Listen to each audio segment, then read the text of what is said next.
Hello, this is day 2 of me revisiting Super Metroid, one of the timeless video game greats. I'm just gonna get right into it. I did want to change the controls though. I had forgotten how awkward this default control scheme is, having a shot on X. So I'm gonna try making that Y, that B, dash on A, A.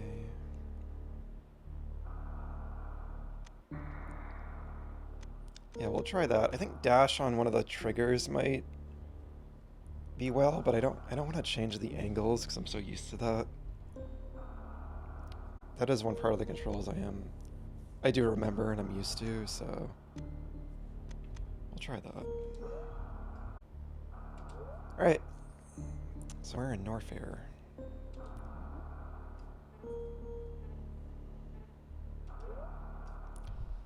So yeah, no preamble today, I'm just gonna jump right back in.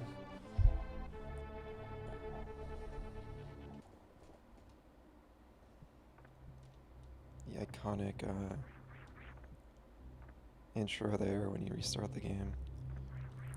So now I gotta get used to the controls that I just changed. Because I was kind of getting used to it, but it is pretty awkward. And like now I can jump, like you just, like this whole move where you do a charge shot and you can jump through enemies, which I just remembered right now when I just did that. That's like impossible to do with the default control scheme. It's so strange. I mean, well, it's not impossible. It's just more awkward. The only thing with the way I set them is if I dash, I can't. Well, I can jump pretty easily when I just can't shoot and dash at the same time, but I don't think you really ever need to do that.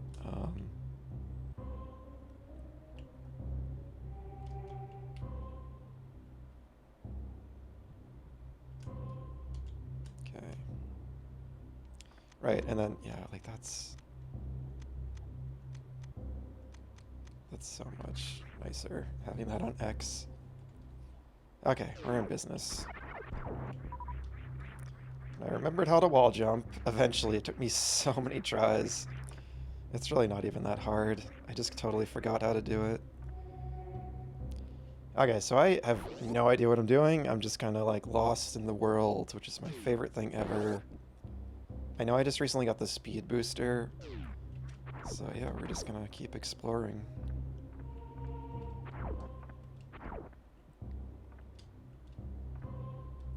Let's see.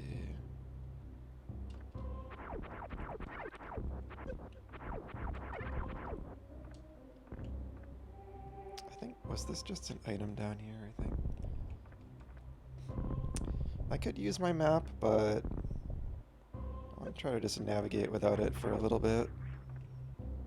See what I find.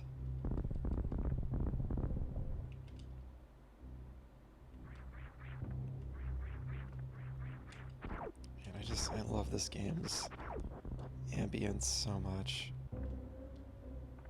I just want to turn my sound up a little.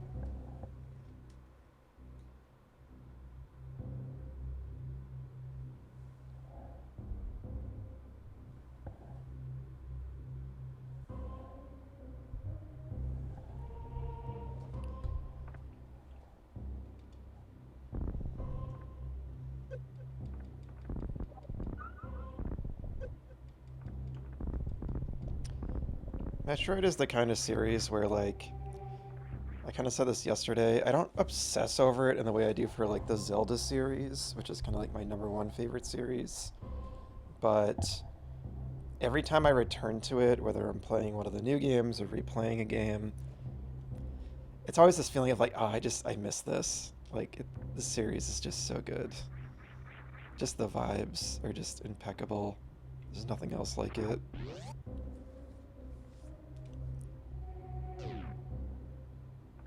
Let's see what's down here. I think this was like an energy farm. Yeah.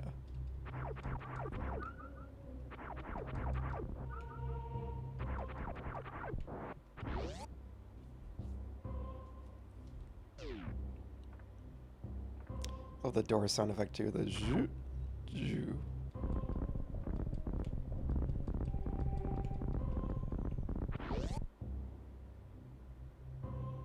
I'm not sure the door on the left up above. So I know I went through all this yesterday.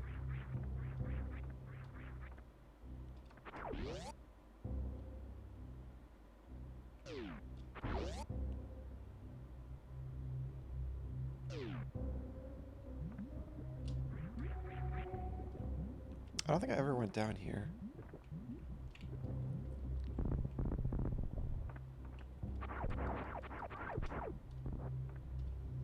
Or maybe I did. No, I think I came... Yeah, I think I did. I wonder if there's a secret over here.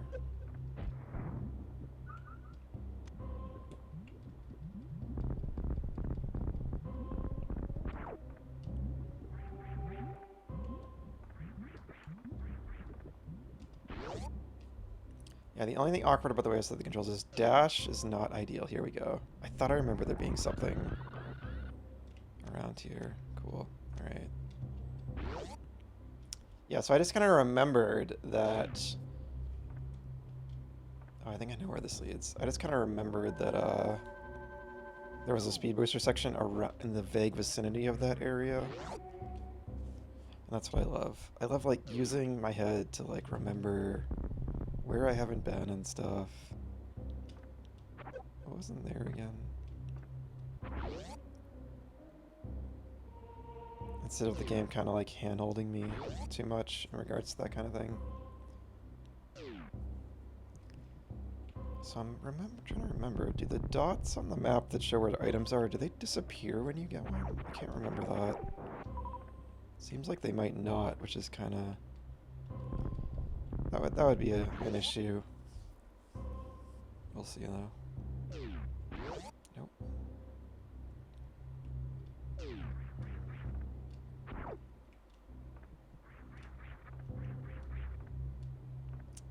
Okay, we cannot do that yet. This is where I started Norfair, I think. I can do this now. Those are super bombs. I love in the demo, after the title screen plays, they show Samus like just bomb jumping up in the sky, up in Crateria, like endlessly, just showing the player like, hey, that's actually possible. I love that stuff.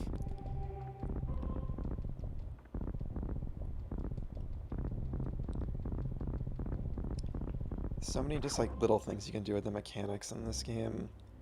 It was kind of like the modern Zelda games before those games, right? Because like you have all these techniques and you can kind of like cheese a lot of stuff and skip a lot of stuff, but you gotta like figure out how to do that first, which is interesting.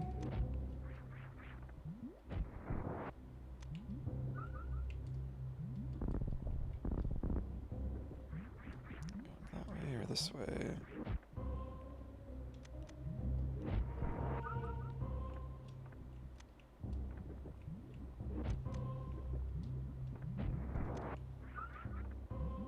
Something over there.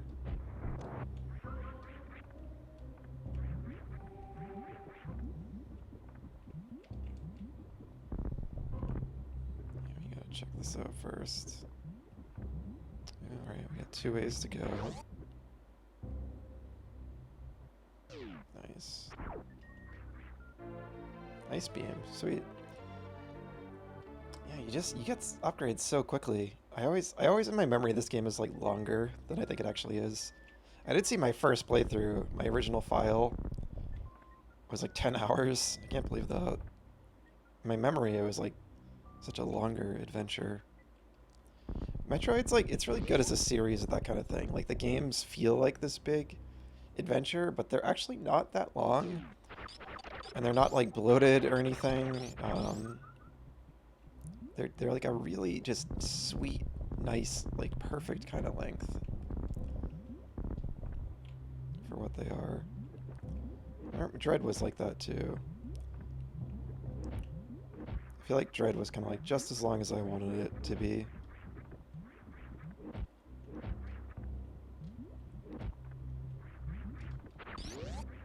I always loved the ice beam. It's like, it's so satisfying, like the noise it makes, and the little like little like cronk, like the crunch. I'm trying to make the noise, like the little like crunch it makes when you, that like the true. So nice. Nice way to like have this roam, shows you how it's used.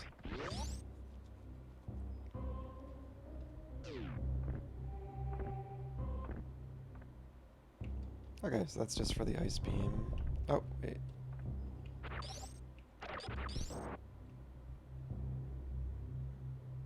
Just swoop right through here. That's nice.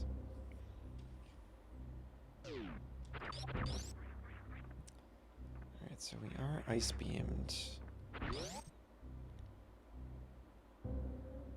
And then this just leads back. I'm guessing we go back.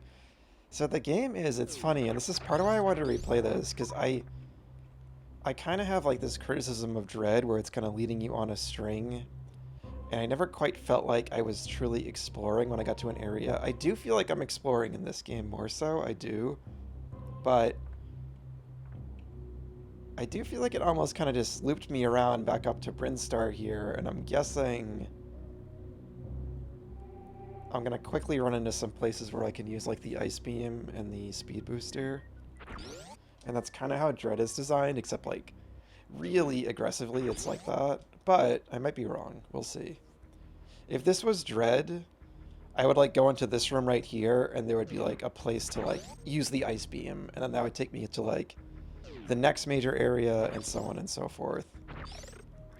And what I prefer is I kind of like have a chance to just look around and explore on my own and kind of like discover where to use the items I just got next. Or like remember a place where I can use them. And in my memory, this game is more like that than Dread was. But yeah, like right now, like it doesn't feel obvious. It feels like, okay, now I'm not quite sure where to go. And I like that. I love that feeling in a Metroidvania. I love just figuring out where to go and just getting lost in the world and stumbling on things. Also, this song is the best. So here we go. Here's a place to use the ice beam. So here, this is kind of like what I was talking about. What's in here, though? And that's not like, I'm not saying that's like bad design. I mean, you know, I personally feel everything is subjective. I don't really think there's necessarily such a thing as like objective bad design, you know, except for maybe something that's like aggressively like unaccessible, you know, for like people with disabilities or something like that, right? I think all games should always have accessibility options to make games accessible for all players in that regard. But in terms of like designing a game like more linear or more open or guiding the player more heavily or not, it's all subjective. There's all different perspectives on that, and all I can say is kind of what I like and like don't like, and it depends on the game. Like I'm not definitely not saying by any means a linear game that guides you more is bad. Like absolutely not. There's so many games I love that are very linear. It's just in a Metroidvania, a game about exploration, I like to explore. And I think this game, you know, it does have some of this going on where like it kind of, I felt like I should go back to Brinstar. It kind of looped me around a little bit. And then lo and behold, here's a place right here where I use the ice beam to go back up. If I can even get up there, maybe I can't. Yeah. And I am still backtracking, but I still feel there's more thought going on here. I don't like Dread just felt like it was like that kind of design, like aggressively. Like it was too streamlined. It was like hyper streamlined. And like maybe they were going for the fact that that game is so like fast paced and like they just want to be more focused on the action, and that's valid. And I still think Dread by and large is a cool game, and it's very fun. It's just my personal preference, you know, in a Metroid, in a Metroidvania, is to be let loose a bit more, right? Let me figure out some stuff.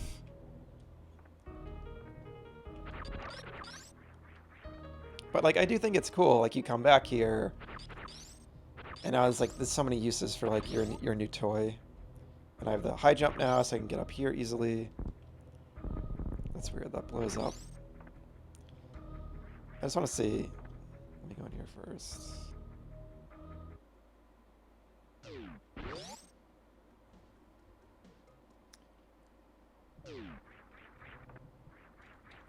So yeah, if I had remembered how to do this earlier, yeah, I think I probably could have like done a sequence break there. It's funny how they break that.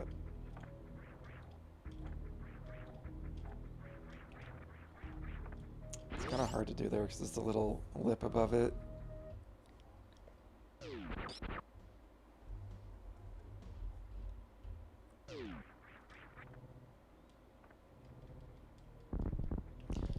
I wonder if they did that so it'd be harder to like bomb jump up here or something. Yeah, well. Because it's funny those just break apart like that.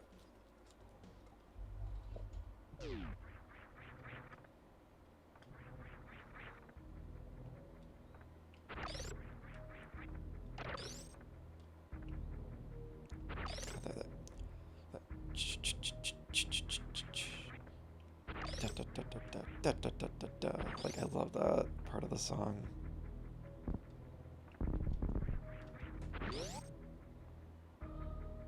This area is interesting. Most of the areas so far have been like either like they feel like a natural kind of part of the planet, like a natural cavern, or they're Chozo ruins, or they're kind of more high tech, like the space pirates built it, like part of their base.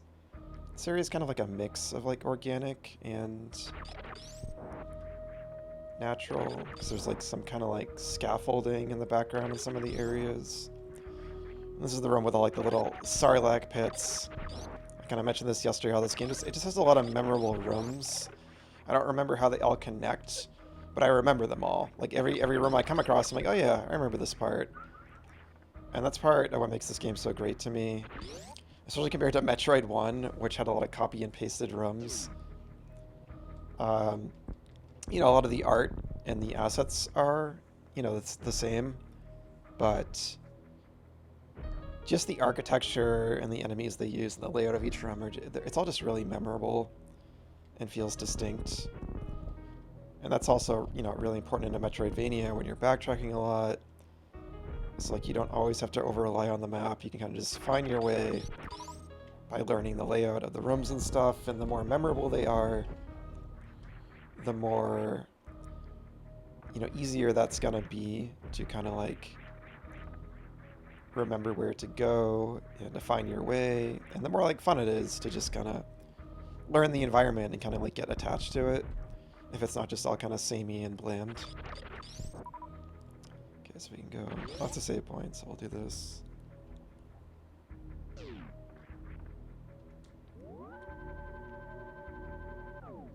That sound, that woo, wow, I love that. It's just like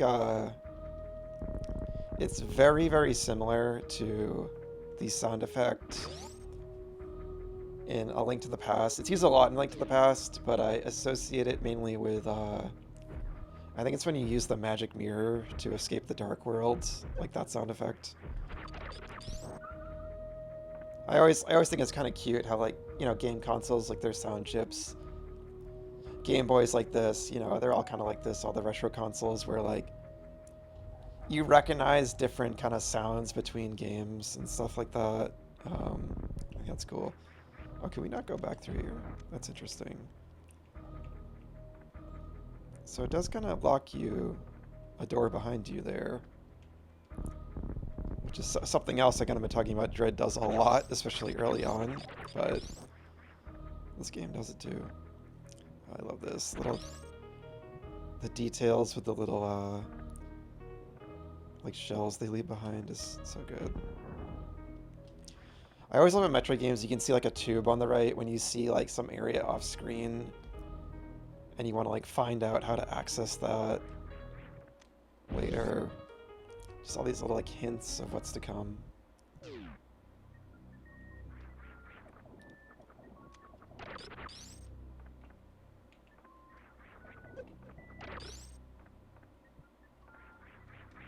And the little music, the cues you got an item. Okay, so there we go. So now we can go back through that door, I think. He's already got power bombs. I'm used to getting these like last, because I think you get them last in Dread. I think in Other M you get them last too.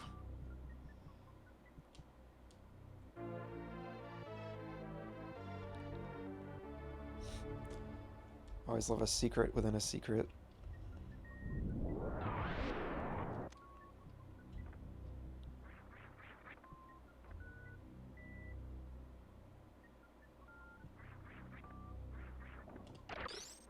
This feels like a very Metroid 1 room, I feel. Just kind of the gray with the blue background. It's been forever since I played. I only played the original Metroid 1 once. That was enough for me. Maybe I'll play through it again. I'd probably use like save states if I replayed it, just because I think it's a cool game. I think just the endless energy farming you need to do every time you die is really annoying. That, and like I just mentioned a second ago, the copy and paste rooms are not great. Like, and I mean, they are literally like the same layout, same enemies. Okay. So it kind of like forces you to go get that. Whoops. Oh, maybe that's not a tube on the right. That might just be like an asset in the environment. I thought it was like a morph ball tube.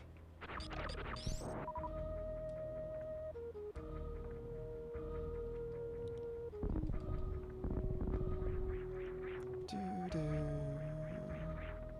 so what's in here? Oh. Wrong item. Oh yeah, I remember this room too. The jumpy things. Should be doing this more. There we go. I think this is like a move I never like even used, probably the first time I played this. I kind of forget it exists in these games. It's like one of those hidden techniques, kinda. It's like screw attack before the screw attack.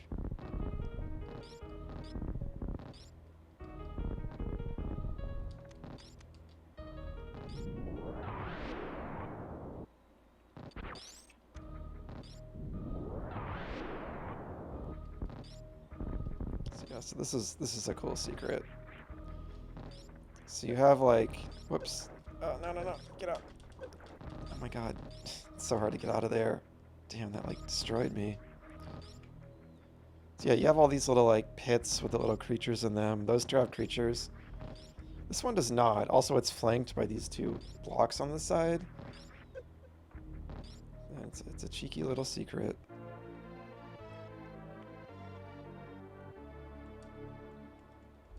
Yeah, this is funny, the stuff I remember, because it's a memorable little secret, you know?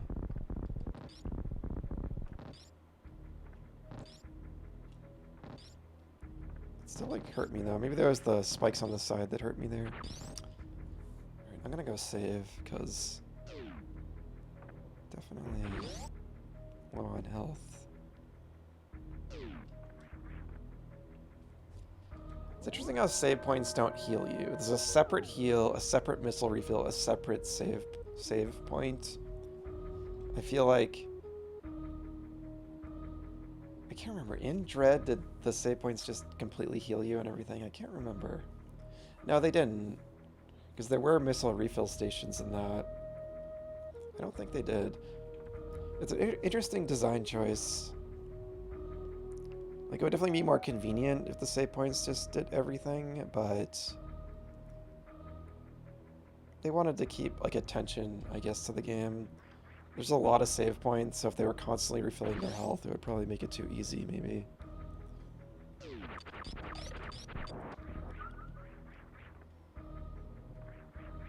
Yeah, it's definitely good to have, like, tension sometimes. Everything in a game always needs to be super convenient. I'm definitely someone who believes in that a lot. So that's kind of a modern philosophy that, like, kind of like everything should be as convenient as possible. Convenience always better, you know. Um, I think it's more nuanced than that. An example that comes to mind, and maybe it's not the best one, but it's kind of like in Wind Waker, how the remake added like the Swift Sail, and it's really convenient. And it's good. It's a good addition. I'm glad they added it. But I do think there's something to be said about, like,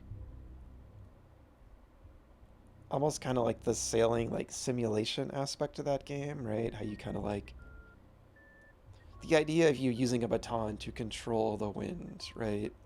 And yeah, like, it can get tedious. I get it. Again, I am glad they added it. But I like how they handled it. They make it kind of like an item you need to find and unlock, and it's kind of hidden. They could have made it like a little less hidden, but I like how they have you use the mechanics for a while and they don't just give it to you right away. I think that was a smart way to handle it. Because something is lost when you just kind of like make that game more video gamey, and you're not really like using the titular Wind Waker to like control the wind. Um, it's kind of like a memorable aspect of the experience, right? And I always loved Wind Waker. I always loved the sailing. I never found it like all that tedious or anything. I just loved the traversal and the atmosphere and the feel of like seafaring. It's always one of my favorite themes in anything. That kind of atmosphere, like pirate stuff, seafaring stuff. But yeah, I have like a lot of memories of kind of like controlling the wind and then kind of like not having it quite in the right direction and kind of like swerving the boat to get a little more speed. It's like a part of the experience that I think is interesting that's kind of completely lost when they give you that convenience of the swift sail. So I just think that's like at least food for thought at the very least. That I think like,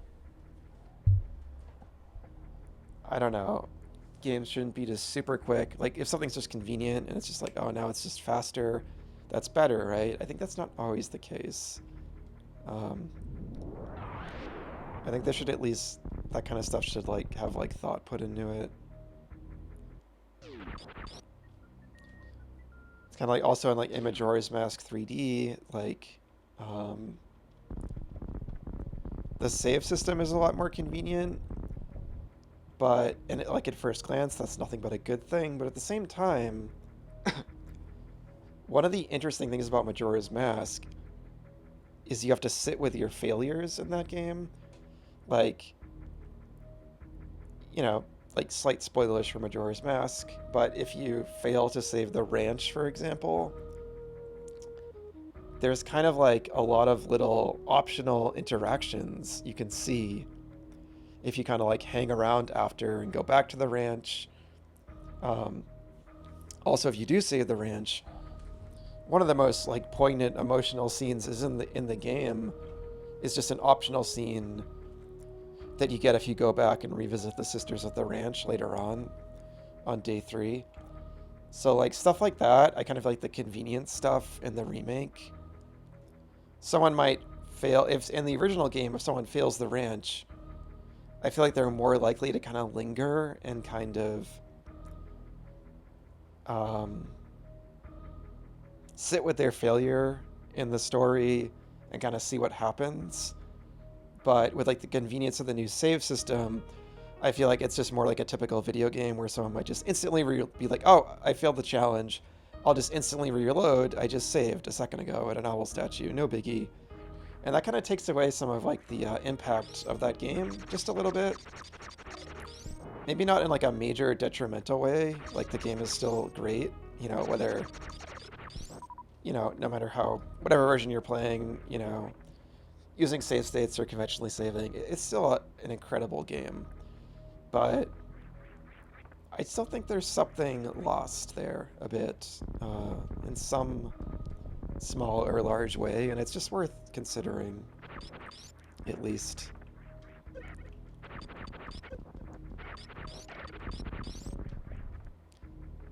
That's why you know, oh, I'm dying. Not good, not good.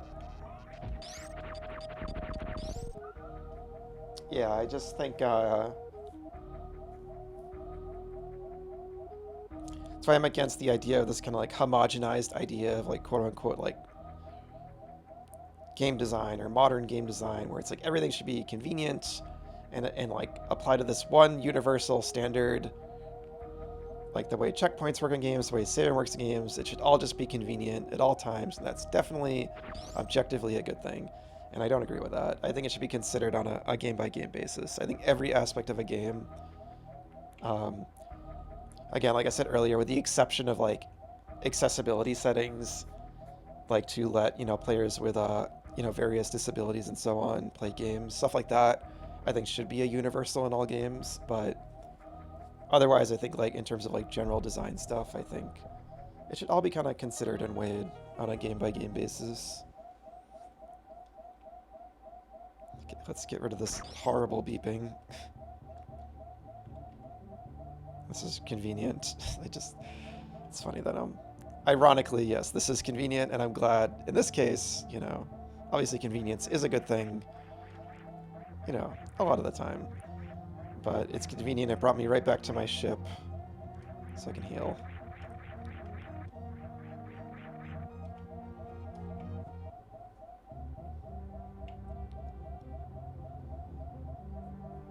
Like, obviously I'm not in any way saying convenience is a bad thing, necessarily. I hope that's clear. I'm sure it is, but it's just not necessarily always, like, a good thing.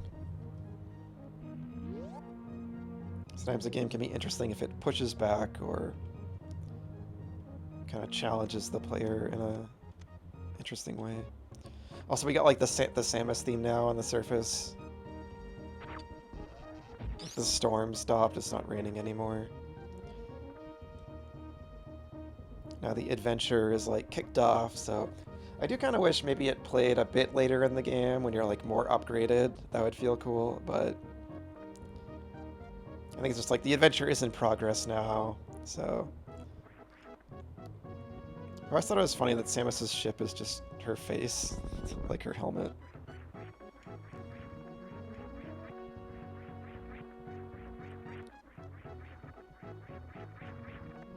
I feel like this environment with like kind of the moss-covered barren rocky ground and the gray sky is very...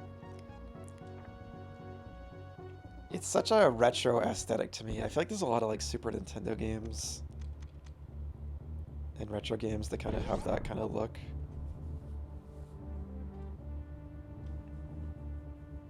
I can't like think of any off the top of my head, but I just feel like it's a thing. I don't know.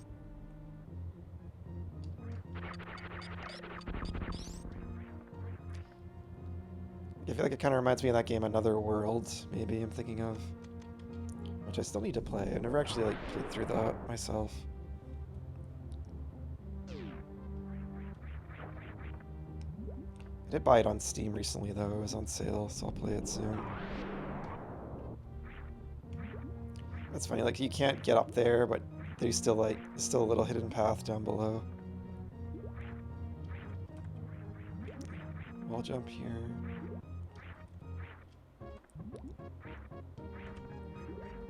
I think you can, it just doesn't really work. Man, do you move slow underwater in this?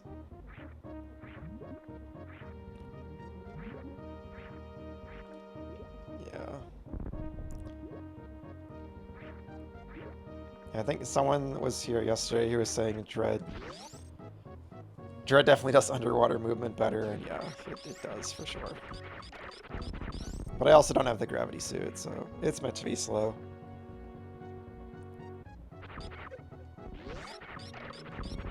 Where did I come from here?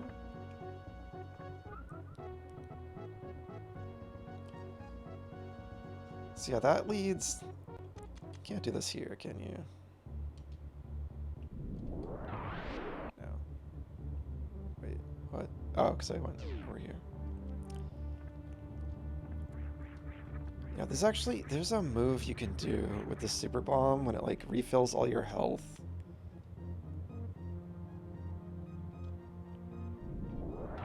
But I have no idea how to do it. I saw it in like the demo screen at the start of the game. And I knew it was a thing before that, I think too. I definitely didn't know it when I like first played this, pretty sure. But I have no clue how to do it. Alright, so let's just go back. We got like a bunch of upgrades. And this is why like Metroidvanias are so fun. It's so fun to backtrack in these games to me. It's so fun to just go back to an earlier area and just see what I can find now. Because I have so many upgrades. I'm sure there's all these little places I can like bomb and stuff. Yeah, I love that.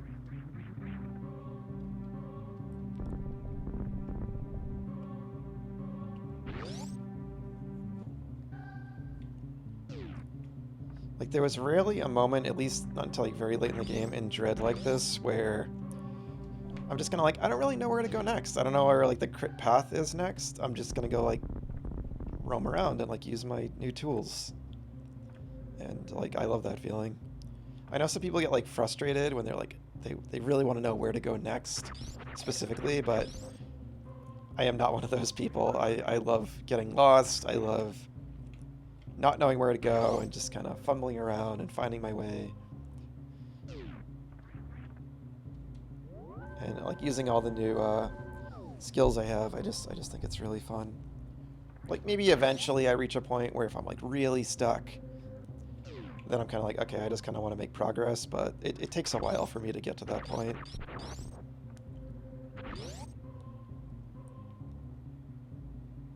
Okay, we can't go in there. There's something I want to do, actually.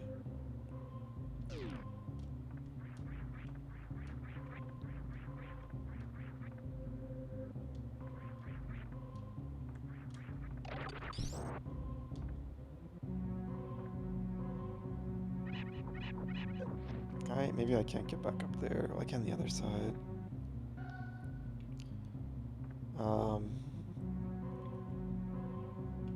I'll just keep going this way for now. I want to... Because something I've never done, and this is a spoiler for the very end of the game, I've never saved the animals at the end. I never did that because I didn't know about it when I originally played this. And that's how long it's been since I played this. Like, before GDQ and all that, like, that's probably where I learned about that, even. So, I want to, like, make sure I know where they are during the end, but I'll figure it out. It might be funner even to just kind of get to that point and, like, not be certain where they are and just scramble to find them. I think I know where they are, but I know that's where I was going to go back to the other passage over there. I think they're in one of the rooms off of that. I think it's where you fight that boss that's like a statue. It's funny that one of these had a missile on it.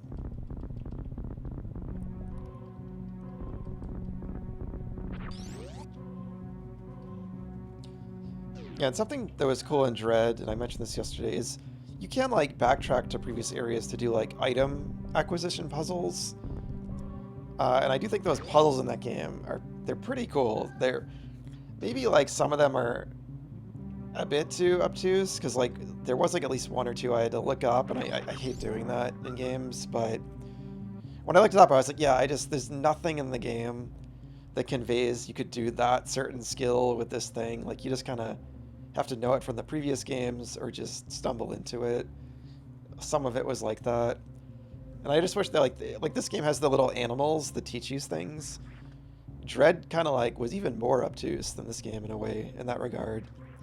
I kind of wish it had like maybe some little element to clue me in a little bit, just because once I knew, one of the things was like how you can wall jump when you're shine sparking, I think it is, or when you're super dashing or whatever, or speed boosting. You can like jump off a wall and wall jump, and it like maintains the speed boost. Or the shine spark, rather. And I didn't know that was a thing. And like maybe it was a thing in older Metroid games I couldn't remember, but once I knew that was a skill, I loved solving all the puzzles that used that. I just wish something in the game had just conveyed that I was able to use that skill in the first place a little bit, just a little bit. But at the same time, I also like when games just kind of have like hidden mechanics like that too. So I'm a little mixed on it, but either way, I still thought like doing all the doing all those puzzles was really fun to figure them out and execute them and stuff. Like even knowing what to do, like executing a lot of them was really tough. There's one in particular in like this area that's like frozen over in ice that was like took me so many tries. So that stuff's cool in that game. But there's a difference between that kind of stuff, like just going back to older areas to do those little movement and like item acquisition puzzles, and what I'm doing right now in this game, which is like finding the path forward, which was kind of like a rare thing in Metroid Dread. It was rare the game just kind of, when it did task you with that, it usually, at least in my opinion, was pretty obvious. It just kind of, you get the screw attack, and then there's screw attack blocks that kind of like are positioned in a way that they kind of guide you through an area back to another area where there's like more screw attack blocks right in front of you, and so on and so forth. It was just like really obvious. And again, that's not necessarily like that's not necessarily badly designed, you know, it's just not really my preference personally. Like if those designers just wanted to make a more streamlined, fast-moving action game, then that's fair enough, you know, and the game is really fun in that regard. I just like finding my way a little bit in these kind of worlds and getting a bit more lost. Because Metroid, like the atmosphere is always just so immersive, and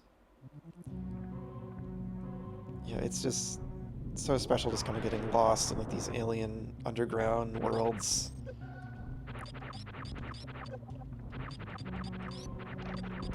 So yeah, just in terms of like that exploration and the to an extent the atmosphere, that's where Dread didn't quite nail it for me, but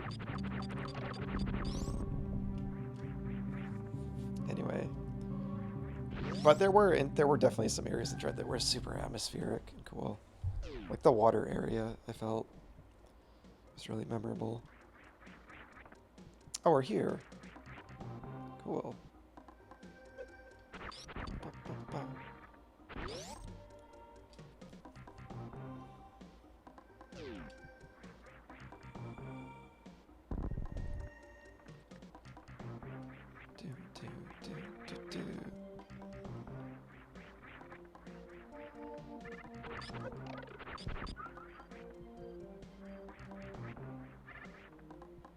Here we go. Here's something.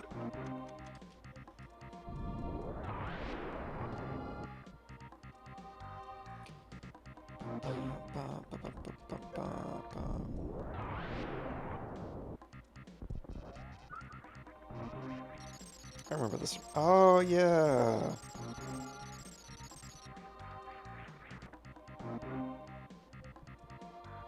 If you charge... How do you do that? So if I charge it... Right, okay. I totally forgot about this. Honestly, many of you have never even, like, figured this out when I played this last. Vaguely remember it, maybe?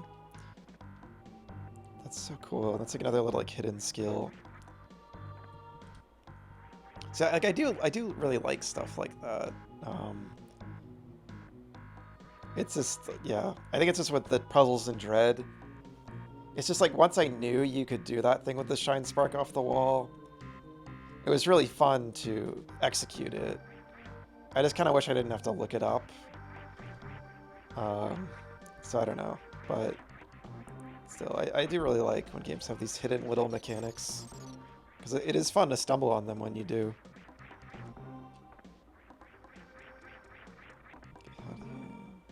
What do you do here?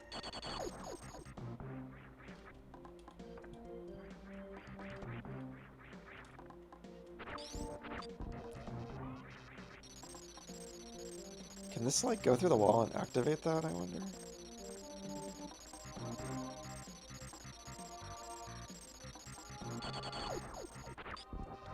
Cool that? I wonder.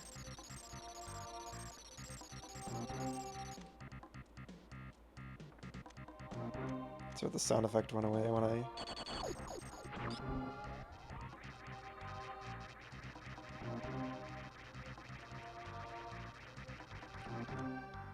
Oh, wait, hold on.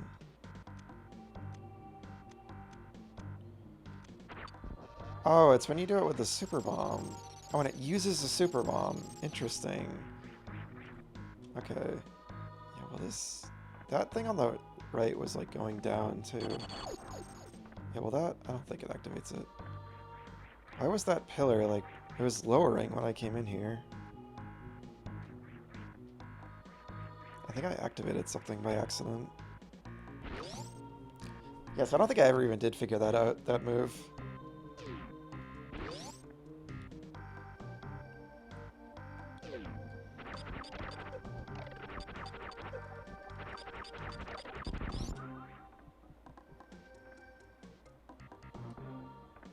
So what's going on here?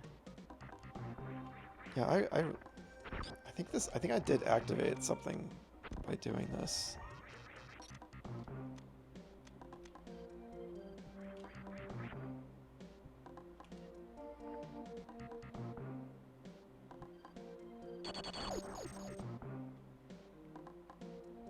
Because there was like a platform over there. It's so weird. Is that like a hidden... No.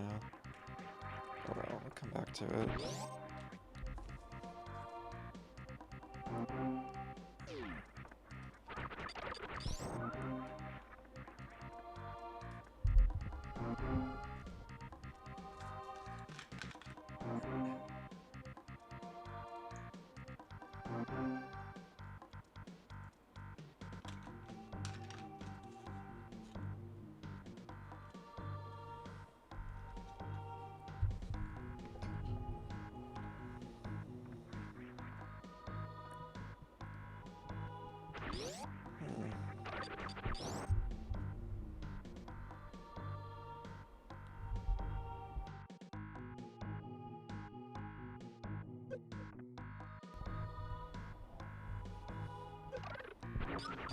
Should probably farm here.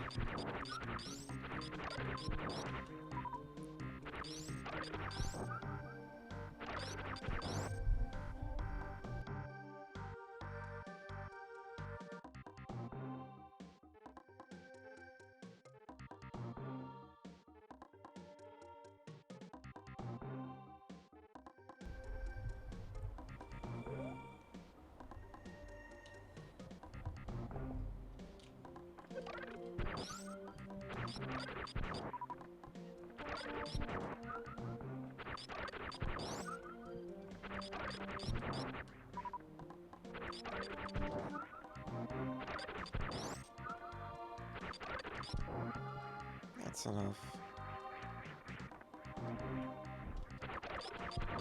Like this room and the bubble room, I feel like they're just so unique. Like the only areas in the whole game that look like this, I think.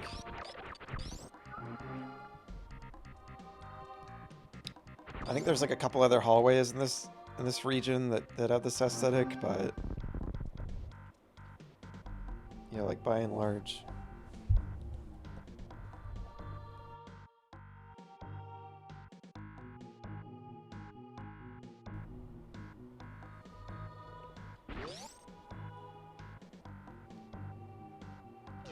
Save point.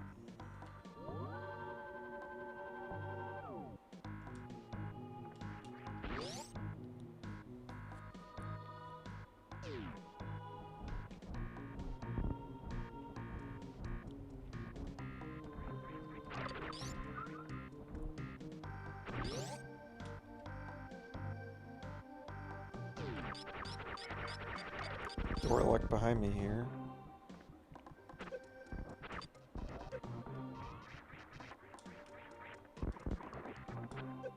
That's such a cool little move.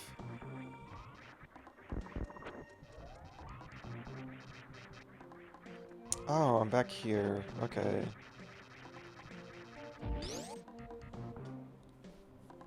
What was over here? That was interesting. It kind of moved for a second.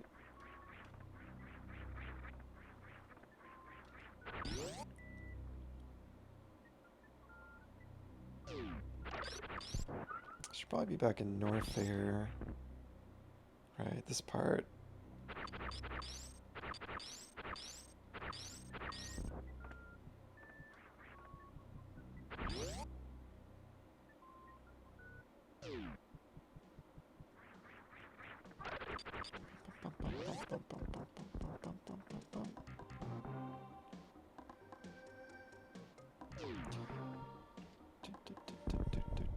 Oh.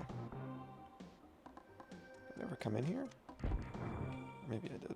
No, because that's where I got the super missile. Shoot.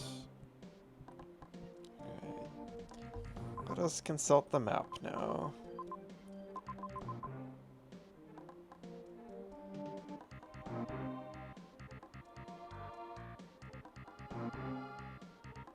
Something over there on the right. I don't know what that is. And I can't remember. No, so these little white dots I think represent where items are. But they don't disappear when you get the item. Which might get a little confusing. I mean, typically where you filled in the map, you kind of know if you've been there, you probably got the item, but I think sometimes you just kind of see an item off screen and you haven't picked it up yet. So that just kind of makes hunting down stuff you've missed a little more difficult than it needs to be. It's kind of what I was complaining about with Hollow Knight's map system a little bit. Because in that game, it just fills in, it just auto-fills in like a whole room when you set foot in it, so you don't know like if... Like in the map right now, right above me there's a little blue square with an item in it. I know I have not got that item because I haven't been to that square, but in Hollow Knight that would just be filled in as soon as I came into this room. Or when I buy the map even, I think. So... Yeah, this is kind of like... Kind of a similar problem potentially where... Like, I feel like those little item dots should like disappear when you get the item to make it more clear. Unless there's a difference between when you get it and you don't get it. I don't know. Like maybe it's bigger or something.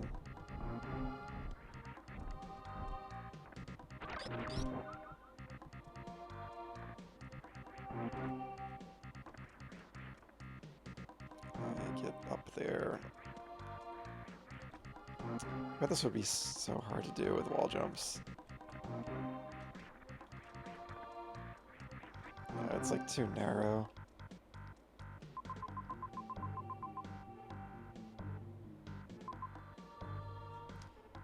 That must be where I entered here from, so I can't really go back that way. That I already checked out. Right, stuff down below.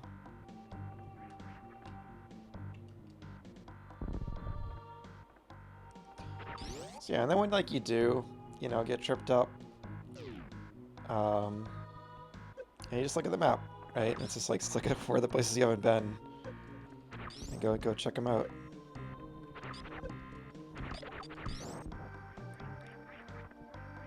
I just not. There's a little square I haven't filled in here. There it is. And sometimes, like, I kind of get why Hollow Knight's map works the way it does, because of stuff like that, when there is like just a square you missed, and you can kind of get like really, you know, obsess over filling in every little square. It can be a little tedious, because you don't get 100% map completion if you don't do that.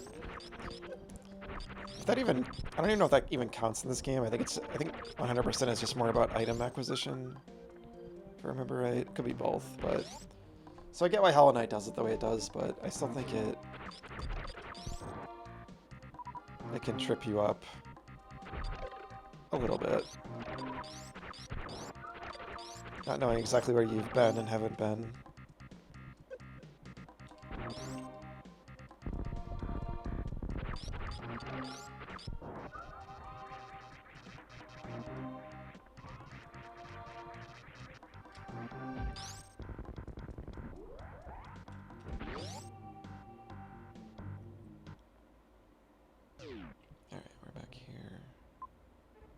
There's a whole thingamajig down there beneath me. I think it was a super bomb door. Yeah, how do I get in there? Aha.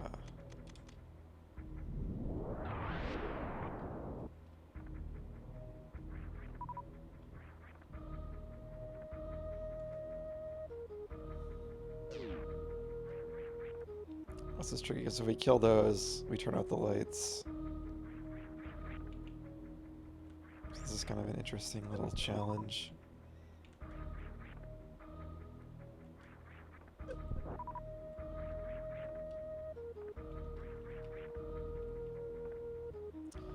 I need to replay Fusion at some point.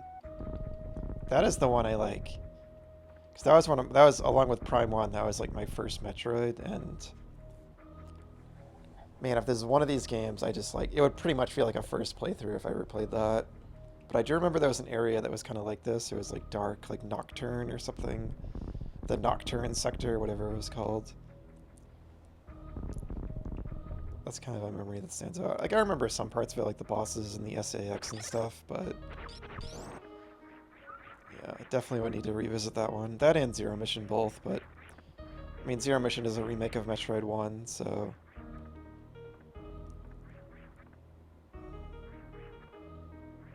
you know, I'm a bit more familiar there, even if I do kind of forget a lot of that game as well, like the specifics.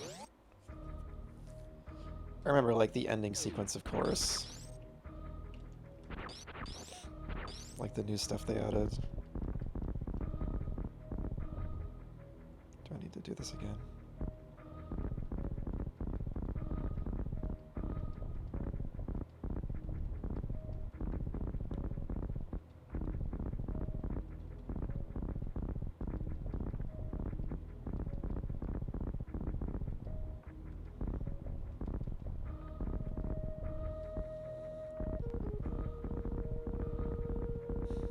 I'm so bad at bomb jumping. Oh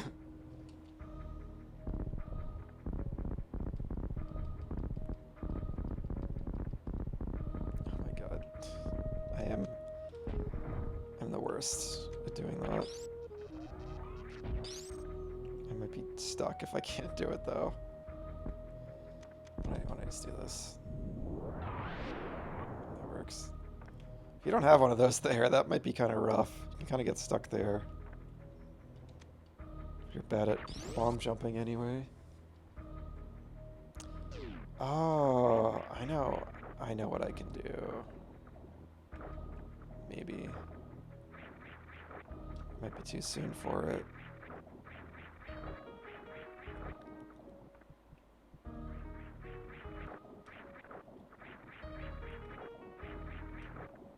What the heck? This is so hard.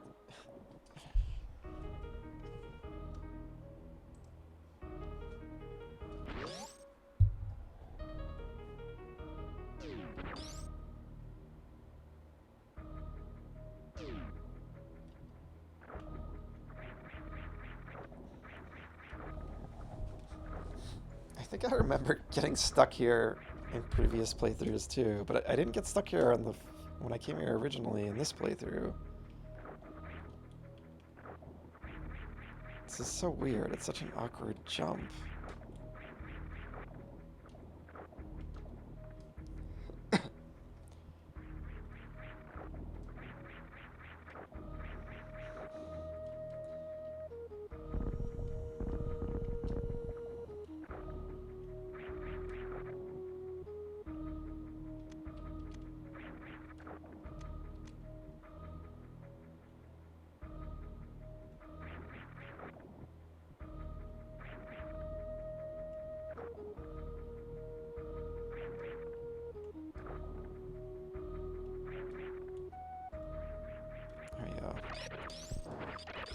Yeah, sprinting, that's the only unfortunate thing of putting sprint on A. It's awkward for stuff like that.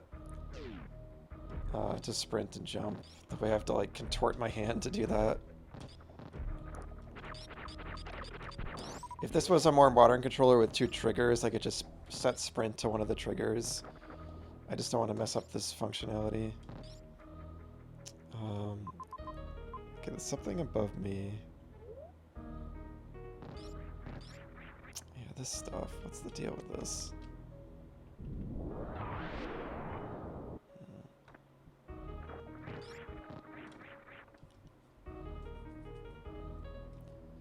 Here we go. This is what I was thinking of. And this is such a cool moment, right?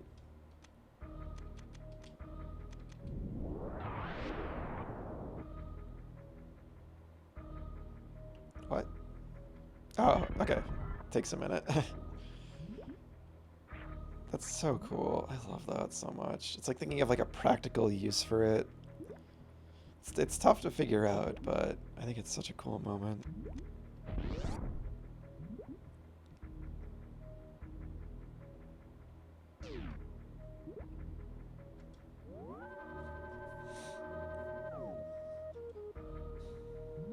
I don't think this ever like secrets and save rooms. It's still tempting to check though.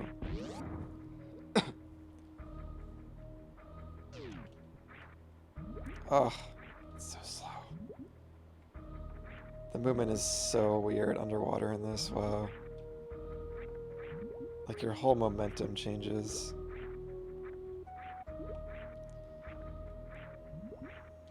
Oh geez, yeah. It's a bit rough.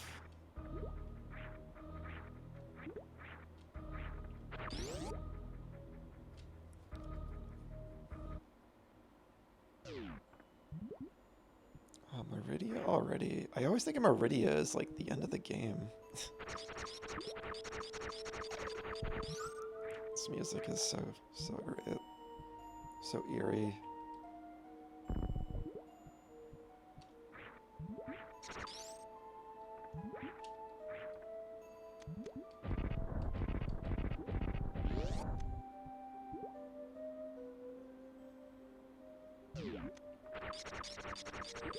I remember you go to the wrecked ship before Meridia, but maybe you can. Maybe it just, you know, it's different orders to do stuff. Obviously there is if you break sequence, but I don't think I've done anything like that.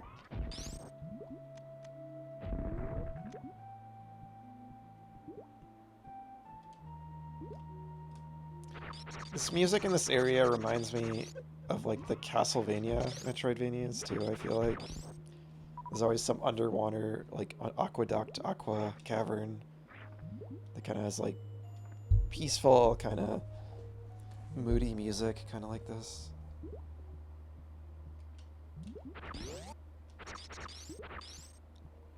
In Aria of Sorrow and Symphony of the Night and stuff. Whenever I think of Aria of Sorrow, I always think of that area with all the waterfalls and stuff underground. Oh, yeah, and then this music.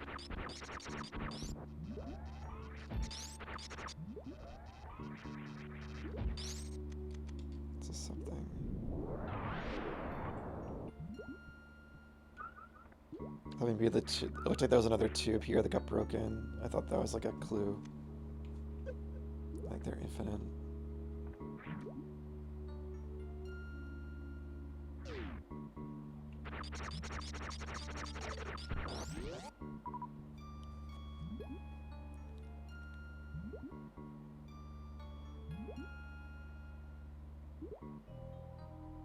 This music is fantastic.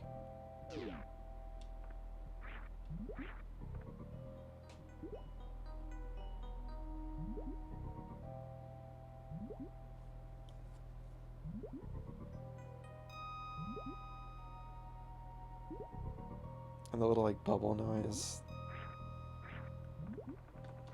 God, this part. I remember this part. How could you forget it? What is happening?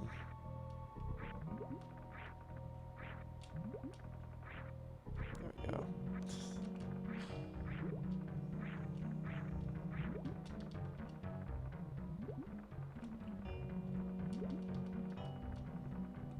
What is the trick here? Do you need to be moving first before you jump?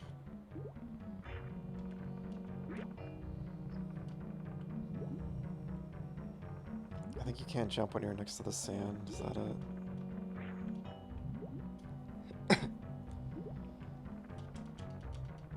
god.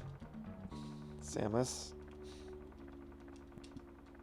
Is this a glitch? What's happening?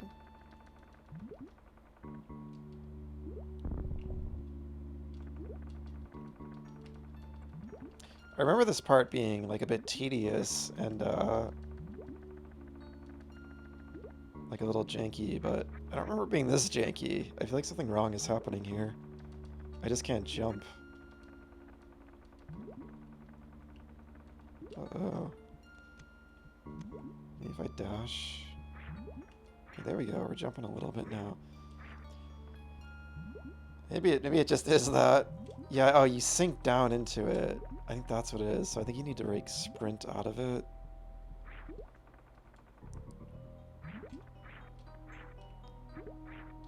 Yeah, that was weird. I was like mashing jump too.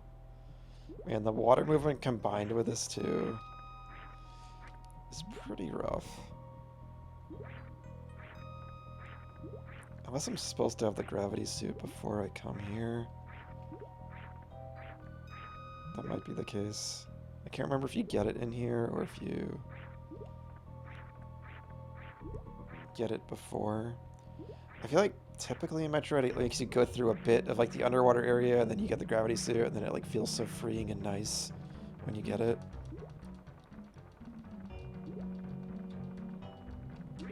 Yeah, you really gotta...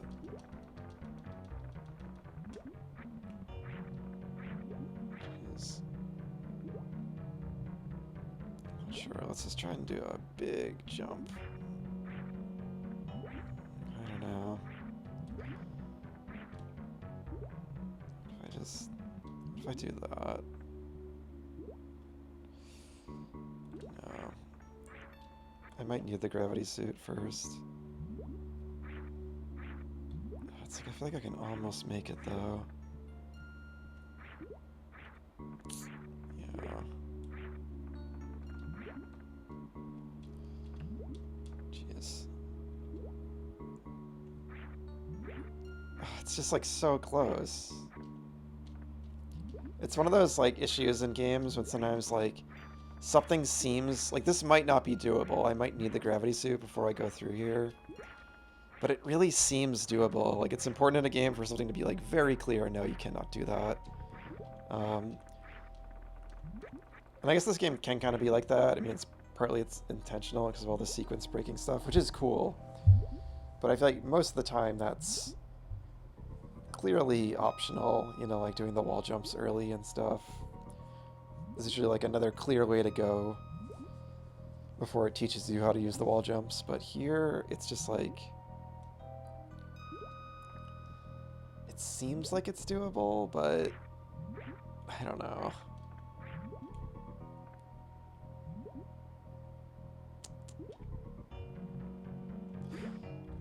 Yeah. Alright, I'm gonna leave.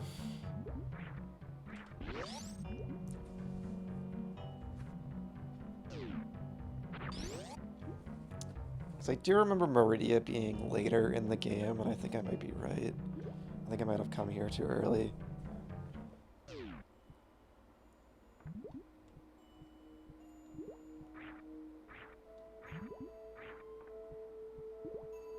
Oh no. Say it isn't so. Oh no. Well, we live here now, Samus. I'm sorry. There's no other way to get that, right?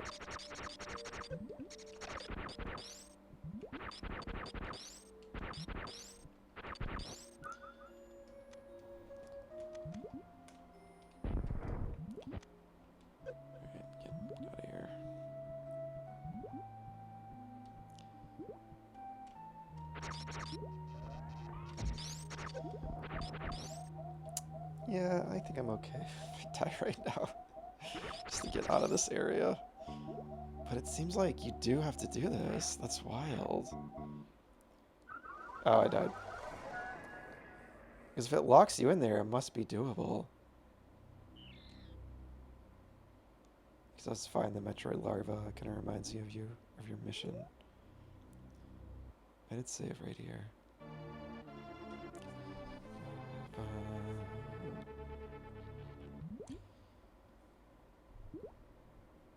Actually, I think I'll take a 5-minute break here. It's probably a good spot. I can think this over.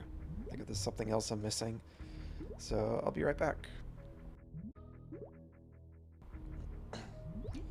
Alright, I'm back.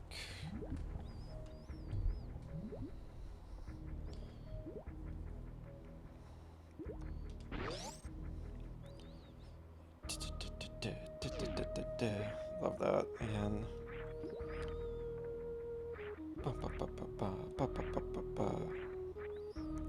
It's such a good song. Okay, so let's go back to. I just want to look at the map of Norfair. This is still Brinstar. That's the whole like create area.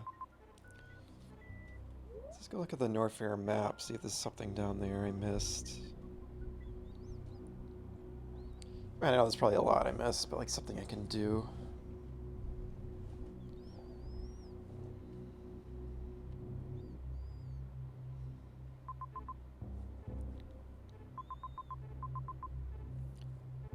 Something over there. Well, there's something down at like the bottom of this pit, it looks like. Let's check that out. I think I do need to go do that jump in Meridia. Man, I remember it being rough. I remember it being kind of a low point of the game. I don't remember it being that rough, though. Oh, yeah, I can't do that. The only other thing here is there's something way over. I kind of doubt that's anything. I think we gotta go do that jump in Meridia. Unless... Yeah, but I need the grappling beam to get to the wrecked ship on Criteria, I think. Wait, can I do this now? Is that super bomb? I think it is. I don't have any super bombs though, damn.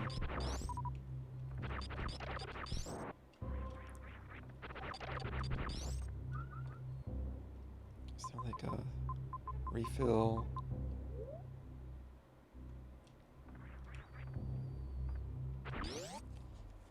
I don't think I've been in that door on the left.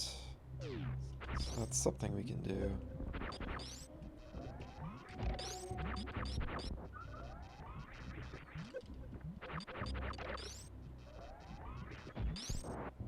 we go.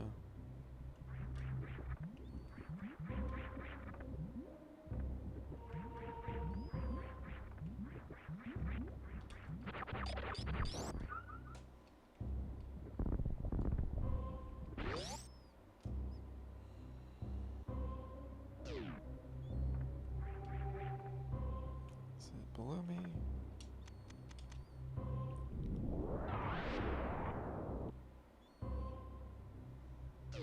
Oh. Okay. Yeah, this area is huge. I don't think, there's Ridley hanging out down there, I think. Something below me on the left. Yeah, I don't think that thing... That's just a square on the right. Let's check out that area on the left. I think it's Meridia, I'm just stalling.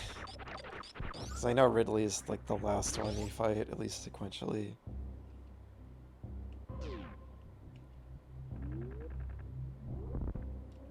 Oh! Okay, we didn't go down here.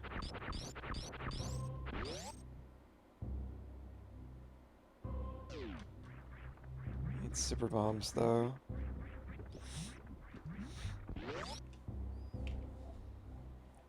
So maybe I did miss something here.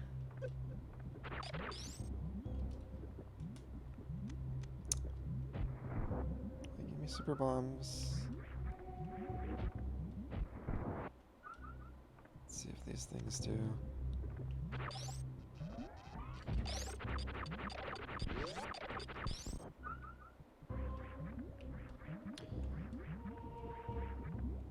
That is one thing. It is. because you start out with so few super bombs, when I just need them like this. Same with super missiles sometimes. It's a bit rough that the game is like so stingy with them as drops. Because like right now, like this is the kind of thing in games I don't enjoy. Like I'm just trying to find a super bomb drop. So it's just kind of tedious. I just want to keep exploring. Doesn't really add anything to the game or anything, it's just kind of tedious.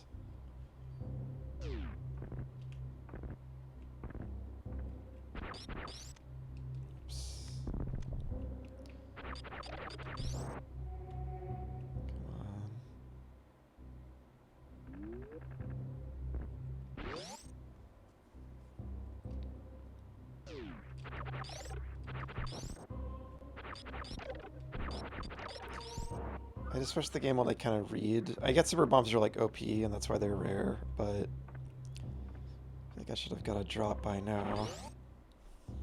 It's just taking a bit too long.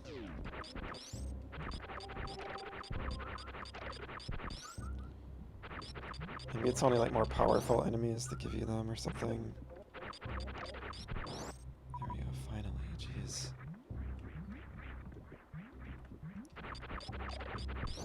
I hope I only need one in that area. I'm going to.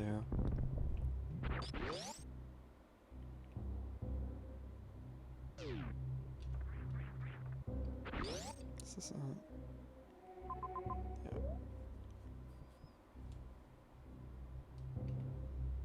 Yeah. Oops.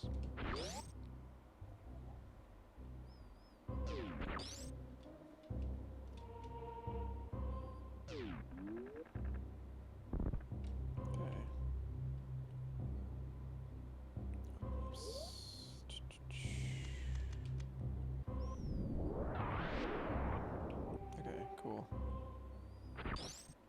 Alright, let's explore. See where this leads.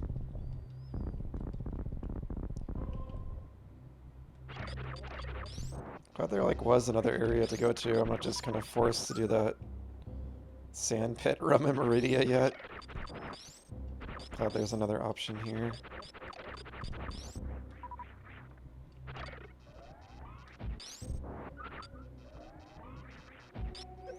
Yeah, like this is definitely a moment where I just had to find my way back here. I just had to backtrack, be like, there's probably something I missed in Norfair. I checked the map. You know, I found that map station that I could get with a super bomb that I got recently, and that map clued me into this area. So I like that. You know, I like finding my way, and it's exciting to like find a new area. This whole other area opens up in Norfair I haven't explored. I like getting stuck and finding my way. And again, that was really missing in Dread for me, that feeling. Fun as that game is, you know. Like I am still having fun playing this. I think, you know, we'll see how much I can play when I get back to Meridia, but you know, I still think the game is more or less, you know, mostly fun to control. I was kind of saying yesterday, there's kind of something to be said about how Samus moving a little more clunkily. You kind of like feel the weight of her suit a little bit more in kind of an interesting way. Some of the platforming is like a little awkward, but still, like for the most part, I think the game it's fun to control. It's fun to play. It's just in Dread, it's so fun to play, right? Like that game is so fun. Some of the controls, as you get more skills, like the grappling beam, I remember being a little awkward to use, but just the movement and everything is like it's so fun to just zip around that game. So I'm definitely like appreciating that, you know, especially replaying this. Even if, you know, I still, you know, like I said, am enjoying this game on just like a pure like mechanical gameplay level. I still think it's fun to play, but yeah, Dread is like the movement's so fun in that game. But, you know, in terms of like the actual exploration and finding my way, yeah, like this game has Dread beat.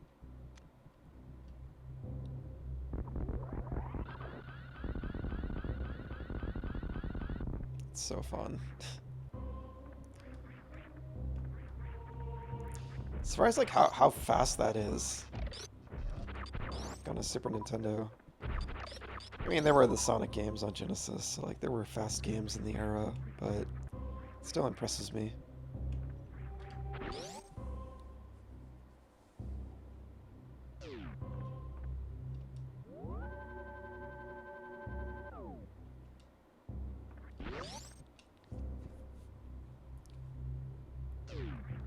I think the other games they add like, I think they might have added it in Fusion even. They add like all these other little skills for Samus. Like she grabs onto like ledges and pulls herself up. All that stuff was like such cool additions. Really like smart additions to kind of the moveset in these games. So there's a whole section here. Whoops, no, I didn't want to waste that. I can remember to turn those off. I think I remember this room. There's like a grappling point up there. See, like I remember, I remember all the rooms in the game, like it's just it's a very memorable world. The layout and everything. And it's been years since I played through this. I have watched playthroughs. Even just recently I watched somebody... I said recently, now it was probably like a year or two ago, so even that was still a while ago. And when I'm watching a playthrough, my attention isn't always fully focused on it, or I might be talking in the chat, or I don't necessarily retain it as much as if I was playing it myself, so it's different. I still think like my memory of these rooms in this game is primarily from my own experience with it.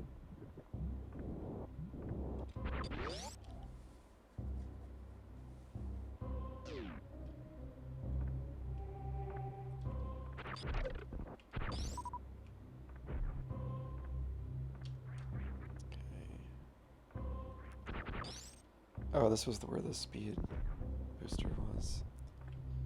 Right down or to the right? Oh, I know where we are. This part's so cool. Wait, oh. I forgot about this. Yeah, this is so cool. Love this. Just drops you down into a boss fight.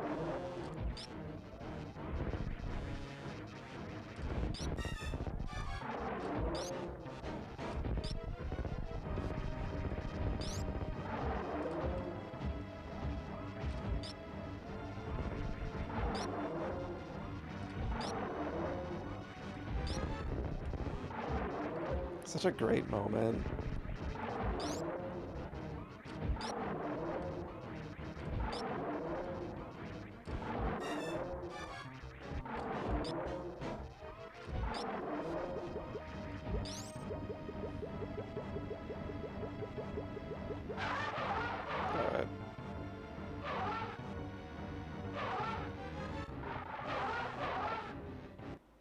God, that poor thing, it's so gruesome. I forgot how gruesome that is. This music. Bum bum bum bum bum ba-dum. If this was Metroid Dread, Samus would like... Oh my god. Samus would like, she'd like turn around and like just kind of like do a pose, and, like swing her gun around, and just like the way she acts when you like beat the bosses and that is so funny and ridiculous. She's like ultra badass. It is really cool though. Oh yeah, I forgot.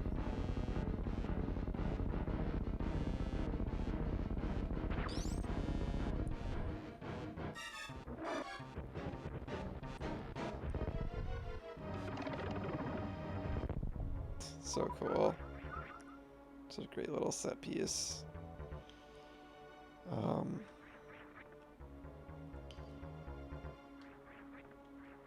So cool.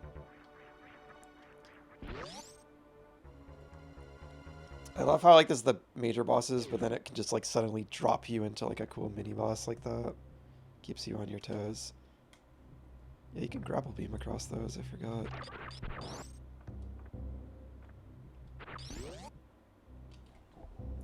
Like, I love this. I love how I just I was thinking maybe there's something in Norfair. I think I have to go to Meridia, though. You know, there's like the whole section in Norfair I totally missed, and I love that feeling. It's so great. It's kind of like when I was playing Hollow Knight. I loved just like, maybe there's something over here in order to lead to like a whole new area. I love that so much. I love when it's not just like a few upgrades I missed. It's just like, no, it's like a whole major section of the world I missed. Or didn't even miss, you know, yeah, I just had to come back here and with the new items I have.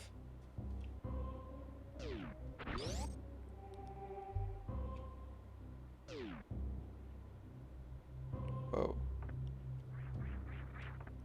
I always love just falling down a pit in a game. One of my favorite things.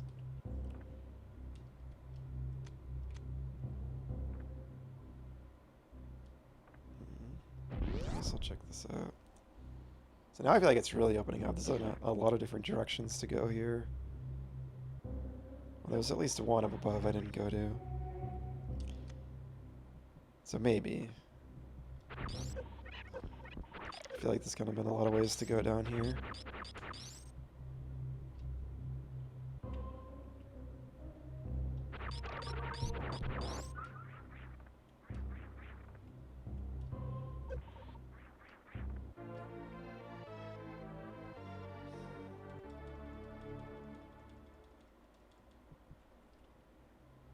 I keep doing that by accident.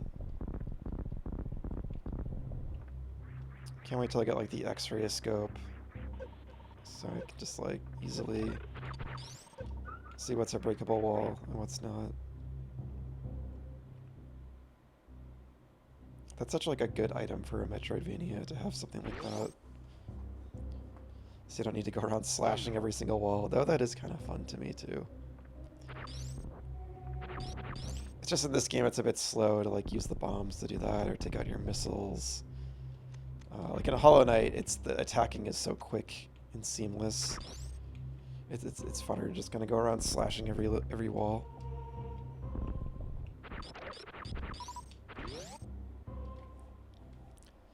And the Aeon powers or whatever it's called, and like Dread and Samus Returns they added are cool, where you just like scan the whole room and it shows like what breakable blocks there are.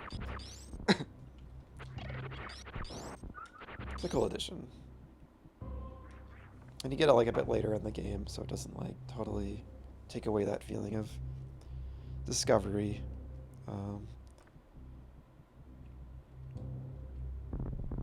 I do think that's one of those convenient things that I do think is a good addition. Especially because they kind of give it to you a little bit later on in the game.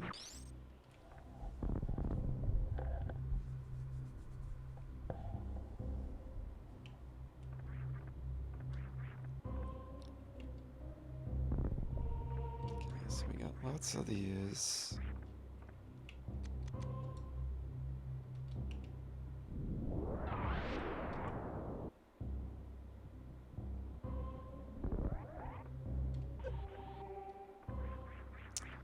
So I think we might have to jump across this, maybe.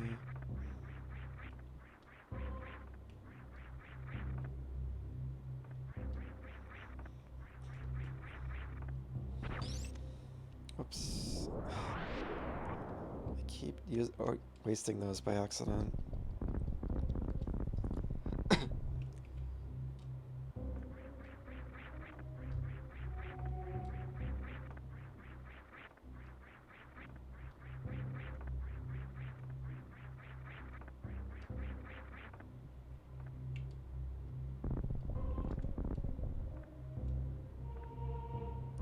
Interesting.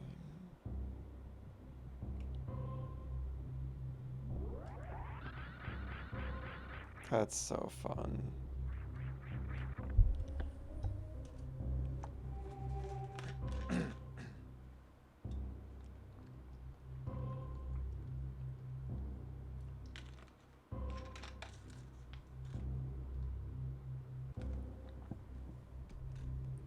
And that really teaches you get more height and distance with that super fast jump. and they put a little ramp there that kind of clued me in that, yeah, that's what you do. And I love that. I love when the level design teaches a mechanic like that. And that's kind of what I meant about Dread, where I wish, like, some of the secret skills, like the shines, like wall jumping, retaining your shine spark, had been taught with kind of a room like this. And then once I knew that skill, I could utilize it to figure out the puzzles. Because even executing the puzzles, once I knew to do that, was still difficult. But as far as I remember, it never quite taught you that. Maybe I missed something. Maybe there was one part that was meant to teach you that, and it went over my head. You know, that'd be fair enough. But if there was, it did not click with me. That was just something I had to eventually look up, unfortunately. Grappling beam. This is also another item I always remember, like, getting late in the game.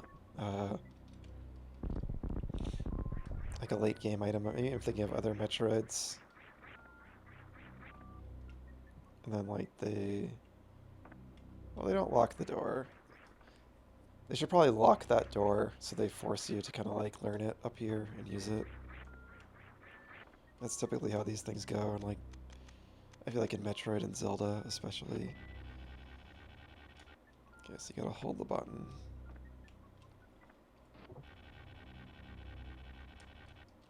Oops.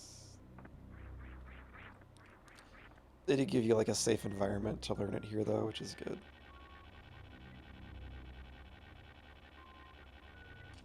Okay.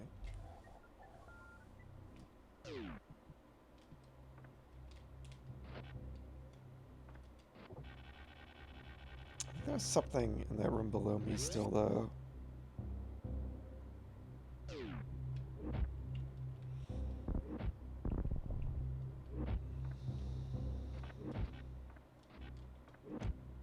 Yeah, I forgot you had to, like, equip it like that.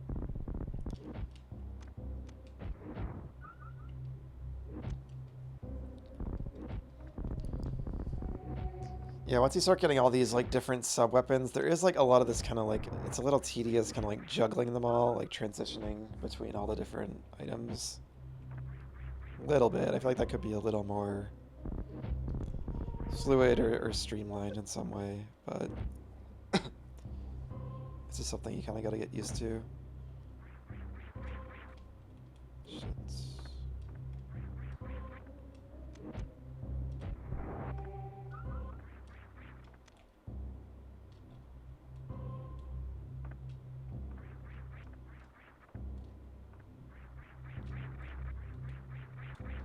Can't quite make that.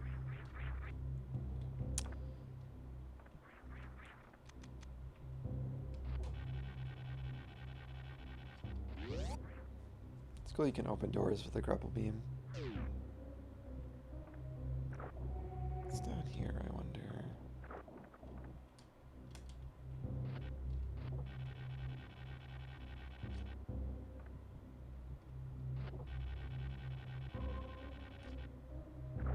Oh, damn.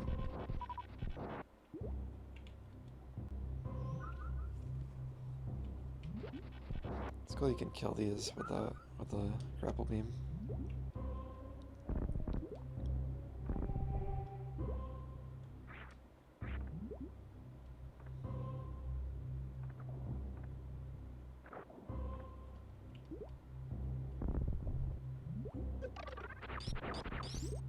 But it's fun to do this.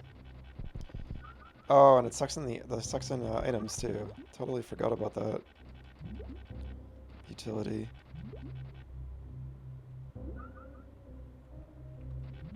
That's cool. This kind of teaches you that too, because most players will still have it equipped when they come over here.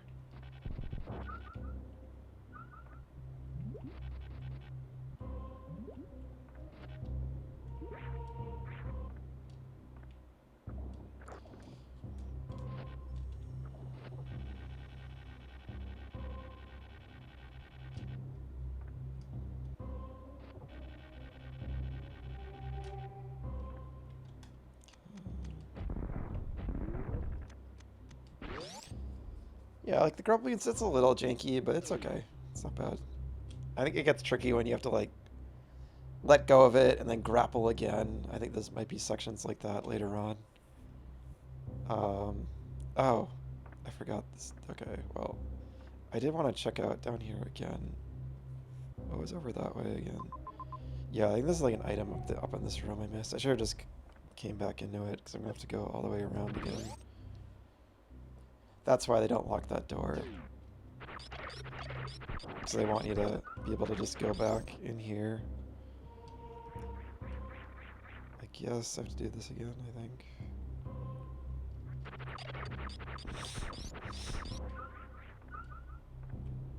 What's this?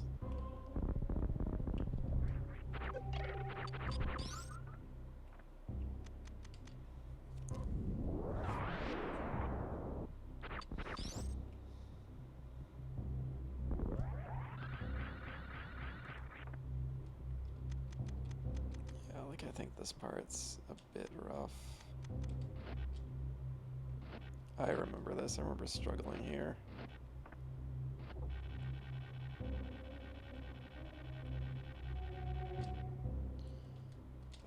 Oh god, yeah. See, stuff like this is rough.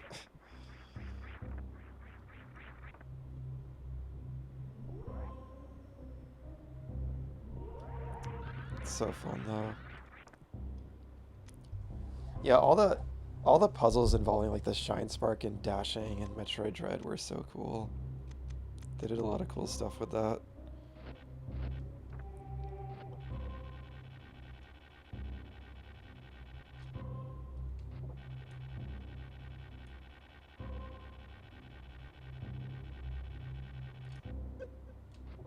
Alright, almost got it. Oh, there's another one. I thought that was it. Damn, I almost had it.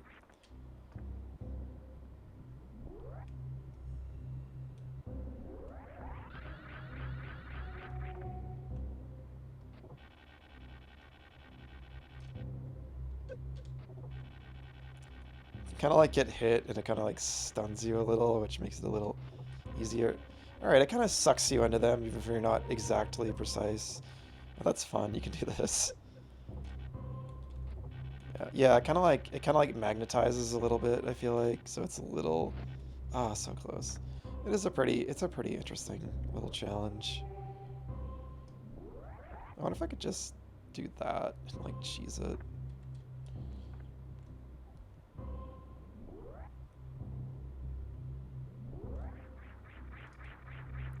I think that might be doable.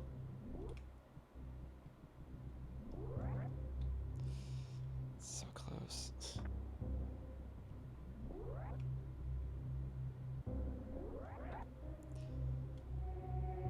I wonder if there's a way to like do it and then wall jump up there. Like if I do this and if I hit that wall, I can maybe wall jump and get up there.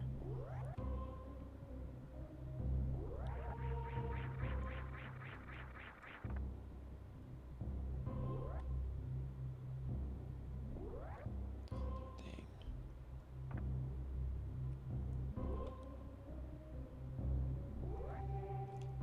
Darn it.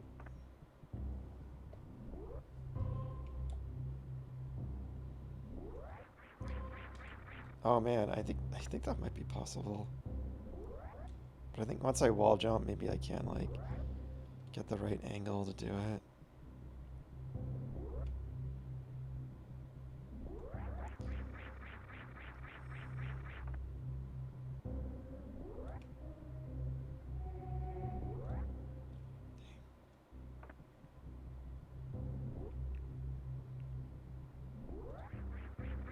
I don't know. I think that might be possible. It's just, it would be really hard to execute.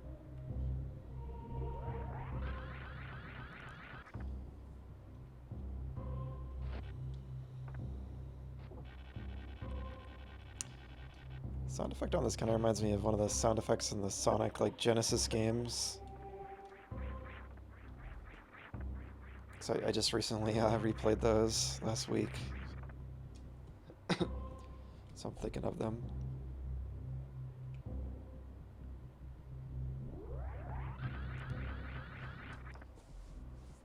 Yeah, like even in Dread, the grappling beam is just, it's always just kind of like this awkward combination of buttons you gotta like figure out, remember to do. You gotta like aim the weapon up, activate the beam, hold the button down, don't forget to hold the button down.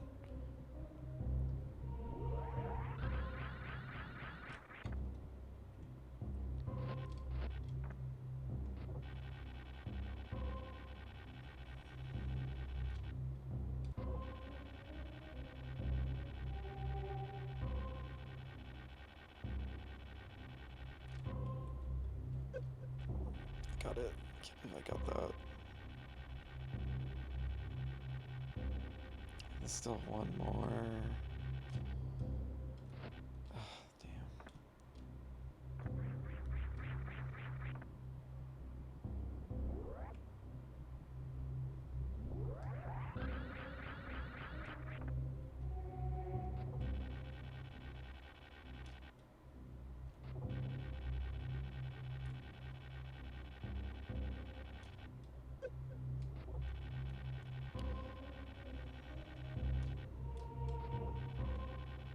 Almost. Oh, just get there. You gotta grapple that one at like the right time. It's really, really hard to time it.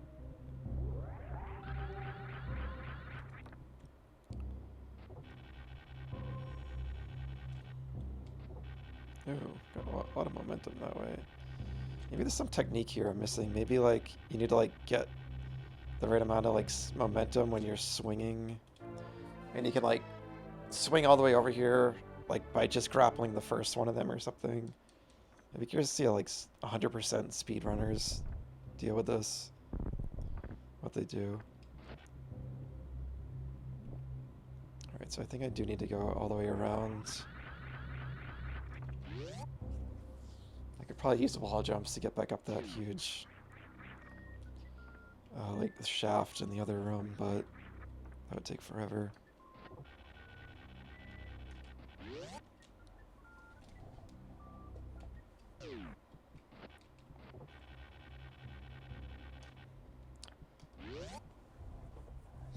Yeah, it's like, it's kind of fun, but there's just something about the grappling beam in this, it just feels kind of uncomfortable to use. It's just like,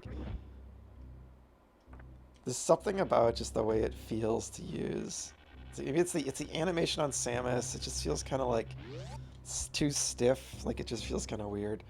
I always remember that about this game though. Like, this was always like, if there's one mechanic in this game that is just kind of janky and not super satisfying, it's this one. But it's still fun. Like, it's still a fun idea. And I'm glad it's in the game. And they don't like making you use it too often. Okay, then we have this stuff. Now that I know you can do this, because that other room... I have no missiles, that's why it's doing that.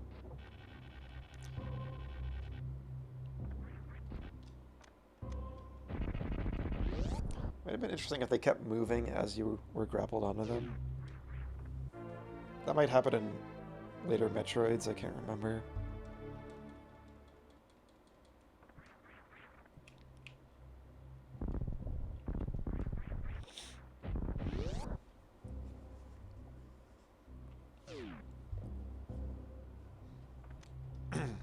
It is funny, I was just thinking about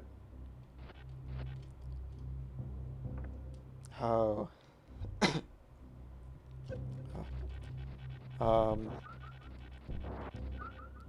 this game is almost kind of like a remake of Metroid 1, right?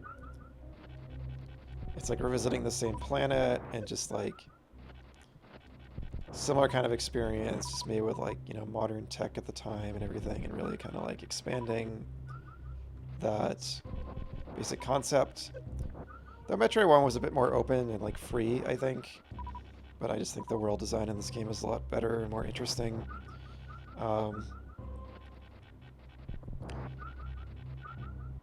Wish you could just hold it down here. And then it's interesting that Metroid Prime is almost kind of like a remake, again, of this game, right? In 3D. Kind of like how Ocarina of Time is like, in a very shallow way, it's not accurate like at all, but it's like, in a way you could describe it as like a 3D Link to the Past. It has a lot of the same structure as that game and stuff. Obviously, there's a ton of like very key differences between the two, but that's kind of how I've always thought of Metroid Prime as like that for this game. Because it has a lot of like this, even though it's on a different planet, it has like the lava cave area. It has kind of like a more green kind of, not like jungle, but more like greenery area. Or like the overworld, I think like the talent for overworld is kind of like that theme a bit. That's what I'm thinking of. And it has like a water, it does have a water area. But now that I think about it, I mean, it has like Fendrana Drifts and like the Chozo Ruins. So it's still, maybe I retract that. It does have, it definitely has like its own unique areas, not in common with this. Like there's no snow area in this, but there is like a crash ship area in Prime as well. Like in this game, there are like this is quite a bit of commonality. It's kind of what I was thinking of, but they're obviously two very distinct games. I just kind of felt like it was once again them taking the same basic concept and like putting it in 3D. And that was it, because Prime is perfect. They kind of just, yeah, the other games are kind of doing their own thing. Prime 2 and 3. Other M follows kind of like these typical, the lava, the jungle, the snow area. I feel like that's like the most basic when it comes to like the tropes. Like it didn't even like try to kind of do anything unique. And then Dread kind of follows those themes once again. I think Dread's world is cool. I think the art design, something else I'm kind of reflecting on as I play this. I think the art design, a lot of the details in the environment are really cool in Dread, and Samus Returns. That's something else Mercury Steam has done a great job with. Even if the actual art direction in Dread is a little plain to me. Some of the areas look kind of just like generic sci-fi, but still, like all the details in the environment, like when you see like a creature in the background and like that giant alien being studied in the lab in Dread, and then like later on, like it reappears in some capacity. I won't like say how. I'm still curious. I don't want to like spoil too much about Dread, but that is like the newest, besides Prime 4, which I have not played. It's the second newest game to date, but I do want them to like get away from like the typical. If they make another Metroid, like if and when, and again, maybe Prime 4 does this. I'm not sure, but I would like to see them get away from like the usual tropes of like the jungle area, the lava area, the water area, right? Or at least do something different with those tropes. Because that was something that was a little bit of a letdown in Dread. I kind of wish the world felt a little more distinct, even if it does have some cool areas still, and still kind of has some of its own distinct areas that kind of do their own thing.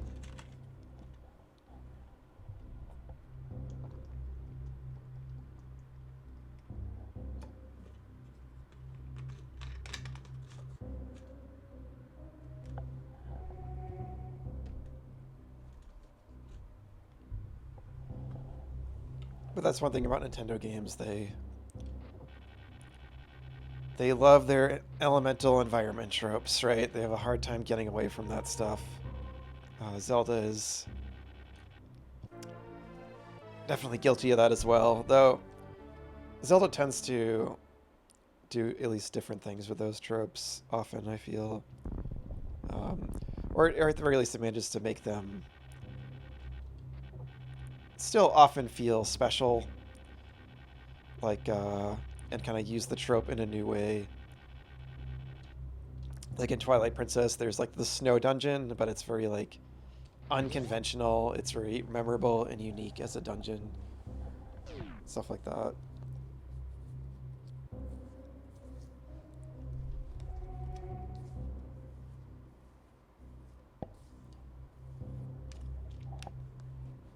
But all that said, I always love seeing something that feels completely fresh and new and like doesn't just follow kind of those usual gamey tropes.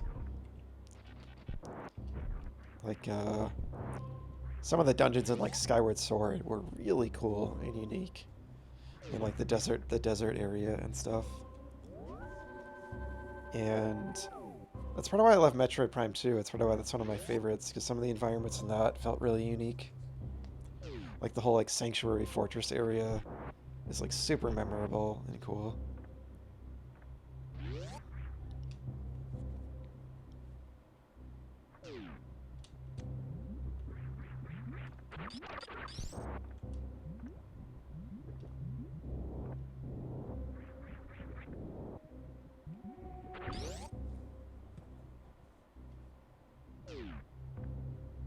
Energy fall. Which way? Up or to the right?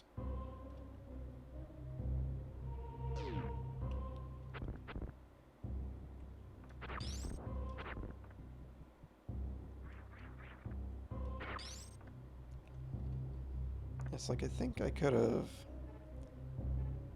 This door on the right, I just went down instead of going this way. I could have come this way earlier. So it's like, again, that choice of where you're going. It's just a lot more of this than there was in Dread, I feel.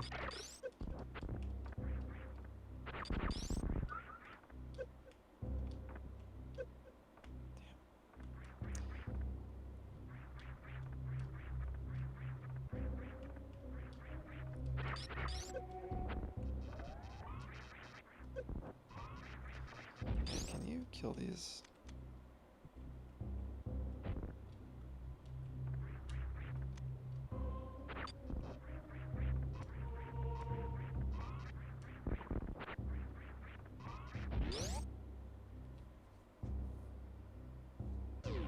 Alright, so that's a little shortcut.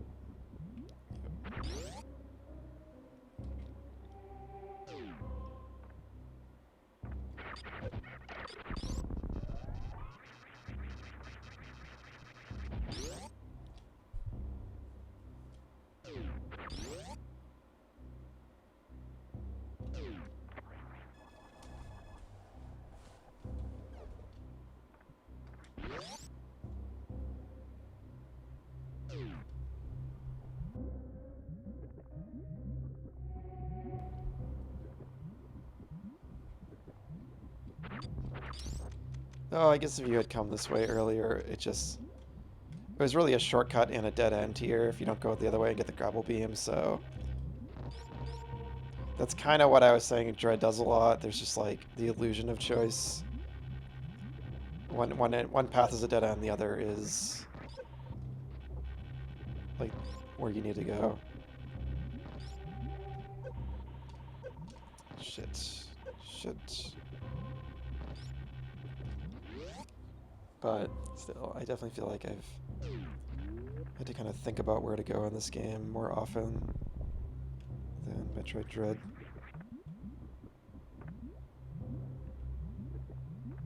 Damn, are we already getting down to like Ridley here?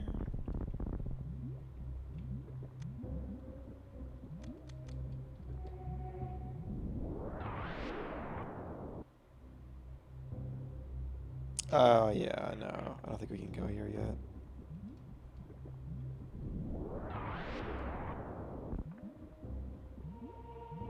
So cool, I love this. And it looks like Ridley's head too. But you just know that's important. You're like, oh man, I can't wait to go in that thing's mouth and just see what's in there. Like, of course this hurts you, yep. So yeah, like you'll remember that. Like you'll remember to come back there when you have that suit that lets you go in lava. That's what I'm talking about. That's just such good Metroidvania designed to me. Make the location memorable so it sticks in your memory when you're backtracking later.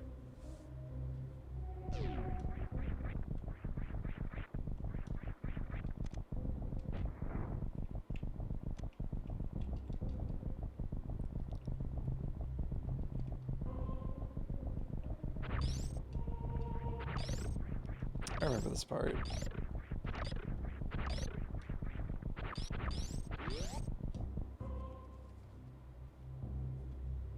In fact, I seem to remember there being a secret in here, maybe.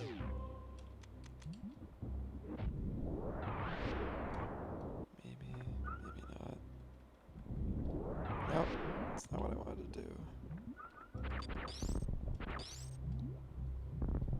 Maybe I'm just remembering looking for a secret in here. Once upon a time.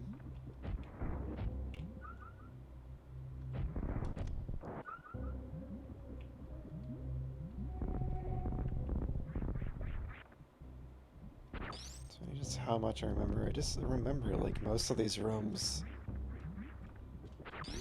It's just a very memorable level, world layout. Design.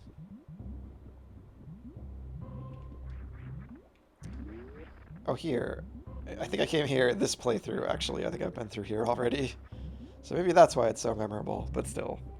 I still remembered it from previous playthroughs, I feel.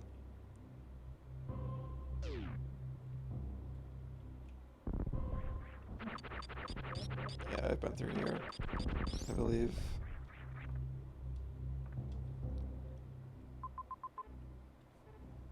Something in that middle room I didn't do.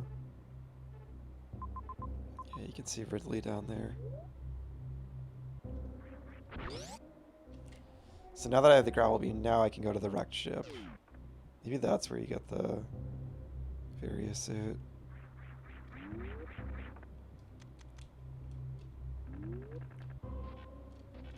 I was almost sure Meridia was like,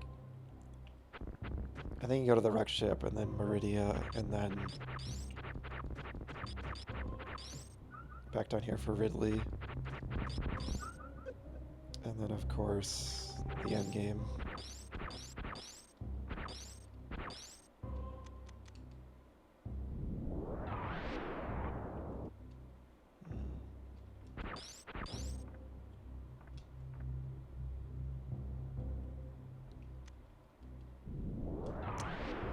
Did it again. I keep wasting those by accident.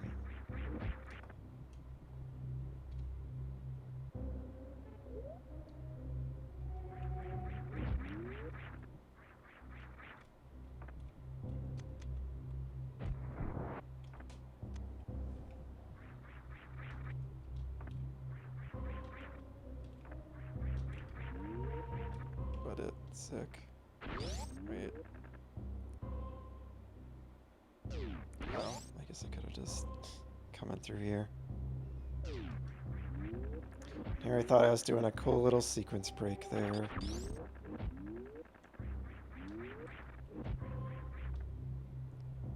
Oh, I already got this. I just didn't do this. Yeah, these parts stress me out. Okay, not too bad.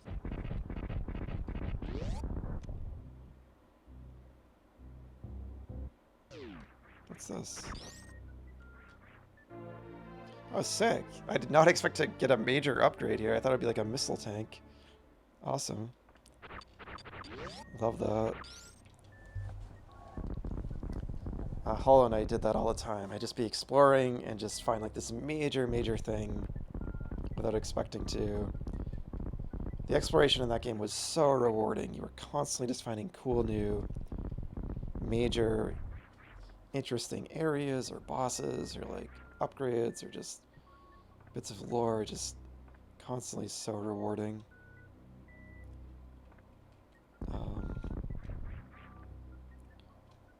But it's rewarding in this game too, clearly, because I did not expect to find that. Just kind of randomly stumbling over here. What else we got in this area? Something about the save point.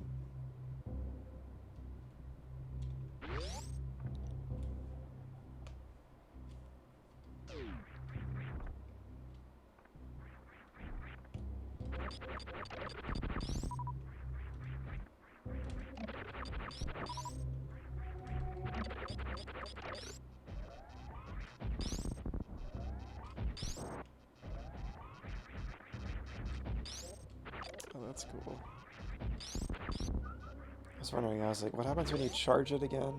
Like, shoots out two of them at once. Right, this area, of course. Yeah, I think this is like the only room in the whole game that looks like this. I love that kind of thing. I love when stuff in games is like allowed to be unique. Most games would reuse that tile set because they put in the effort to make it, but it just makes this area so special and memorable. At least I think this is the only section that uses it.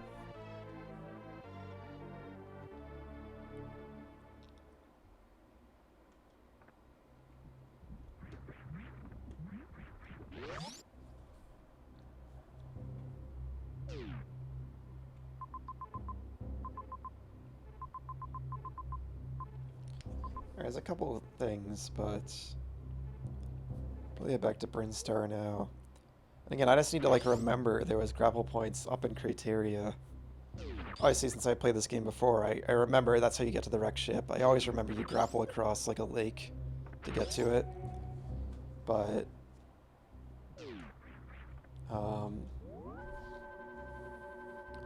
as a first-time player, you just gotta like explore and find where you can use the grapple beam. And yeah, I love that. And like, just by backtracking back to Norfair, I found all sorts of stuff. So I think that's super cool and rewarding. And I'm glad it doesn't just kind of lead you on a string right to where you need to use the grapple beam to progress. Like, I understand some people might like that kind of thing, like in Dread, but I love getting lost and exploring and finding my way forward. Like, some of that kind of thing is okay, but I just feel like most of the game in Dread was that kind of very streamlined hand-holding, kind of guiding you along type of design.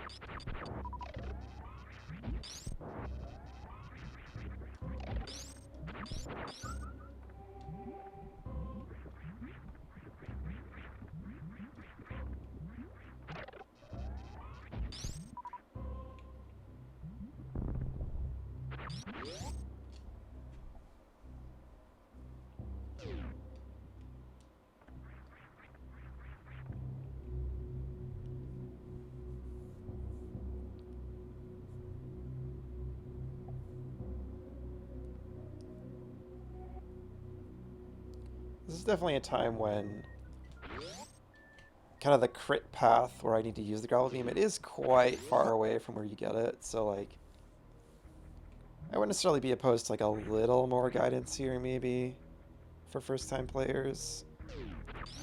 But at the same time I also do kind of like you just gotta find it. And again, usually they'll like, again, like I was saying about the Ridley head down in Norfair, oftentimes there's like a memorable environmental detail. Like, as soon as I get the suit that protects me from lava,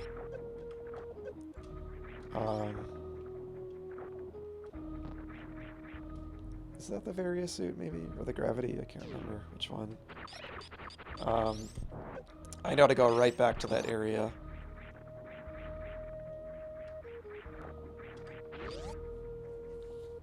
Or do you drain the lava there? I can't remember. I think you get a suit that protects you from it. And they don't... There isn't quite as clear, I feel like, of a queue here to where I need to go. So there could be, like, something like that, right? They could have had, like, some other memorable environmental detail up on Criteria where you need to go to use the grapple beam that would have stuck in a player's memory more. That kind of guidance I love. But all the same, I love that feeling in a game when like a Metroidvania or like a Zelda game, a game about exploration, where I do like get an item and I'm like, I'm not quite sure where to go. And I just like, it's a really fun, exciting feeling for me. I'm like, well, I can't wait to just go explore everywhere and backtrack and figure it out. Um, as long as the game's map isn't like too absolutely massive and obtuse, right? I just think it's really fun.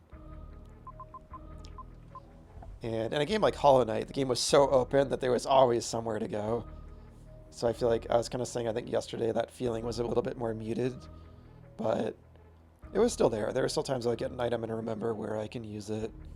Uh, but different games can do different things and approach, genres in different ways. So I still loved how open Hollow Knight was, and it's still some of the most fun I've ever had exploring a game's world. So I'm not really like complaining about that aspect of that game because it just still was amazing, but it's just kind of like a difference a bit where this game is, it's fairly open too in a way, but not quite as open as Hollow Knight, where it almost felt like an open world like Metroidvania. There's definitely more of that feeling in this where it's like, okay, I got a new item. Now I remember where I saw all these grapple points, and I'm going to go and like specifically check out all those areas. Whereas in Hollow Knight, you get an upgrade and like, yeah, you can do that, but it's also like, there's also just like an open doorway to my right and my left, and all these other areas I can just go to anyway, even without that new upgrade. So like that kind of thing.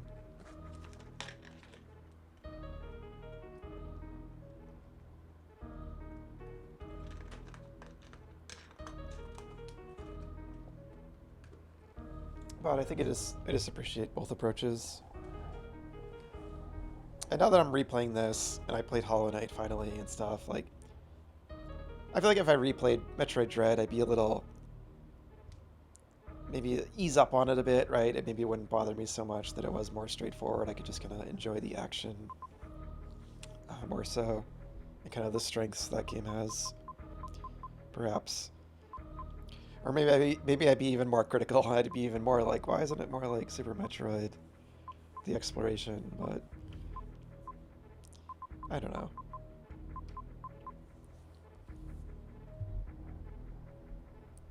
Maybe like both kinds of design have their strengths, I guess. But I think I just, for my taste, mostly prefer to find my own way through a world and explore and stuff.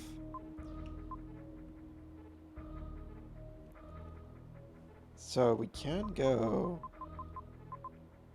Where am I right now?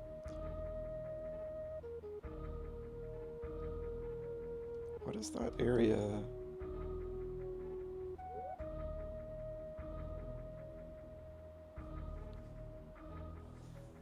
Oh, that's that place I can't figure out how to get to. There is a grapple point right up here, though. Grapple area.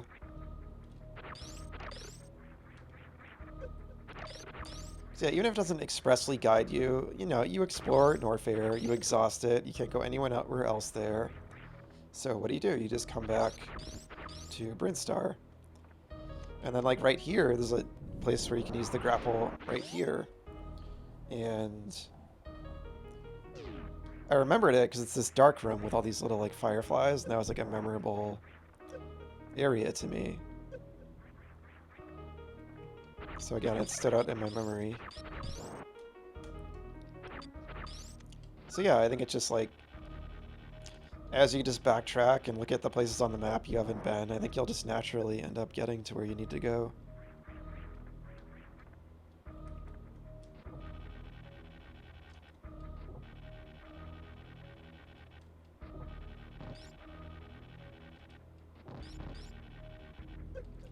Damn. You can kind of just do it quick, like this. Alright, not too bad.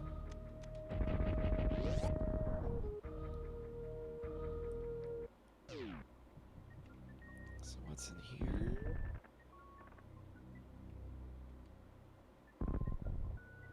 Interesting.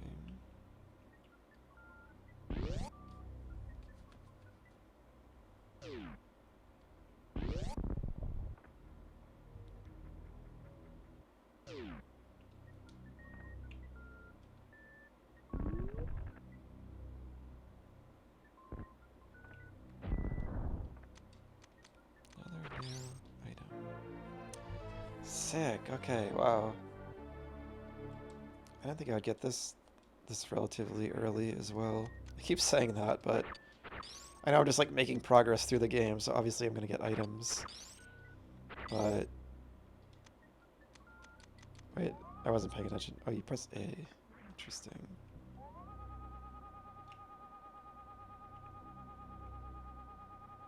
This is such a cool ability. Like it's very definitely slow and less convenient than like the ion powers they give you in the newer games, but there's something very satisfying about this, and I feel like just like seeing through the walls in like a retro game like this just feels like such a cool skill to have.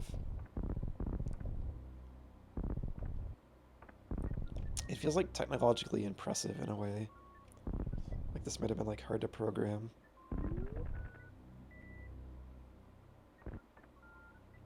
And then it just teaches you right there how to use it, which is cool.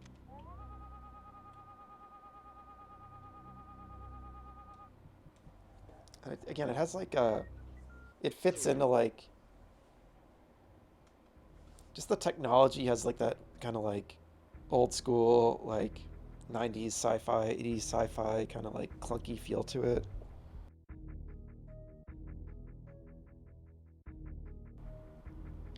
Whereas like the Aeon abilities feel a lot more like new school, like sleek and stuff. So I kind of like that aspect of it too. It fits like this game's whole vibe and stuff. And kind of like the Alien influence, like the Alien franchise. Damn, I thought there would be something down here. You kind of have to come down here to fill in the map. So that's a little mean of them to put nothing down here.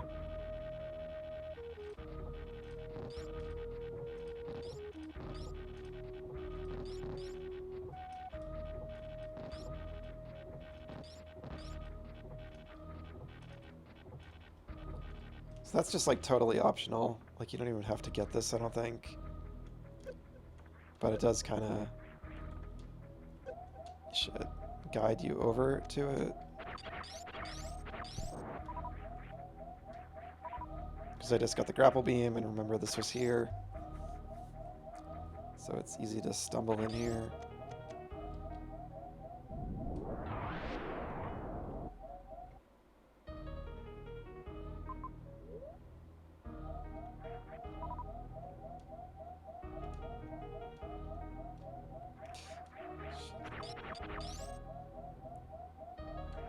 I should farm these, but yeah, I don't like this. This is like a dangerous farming point.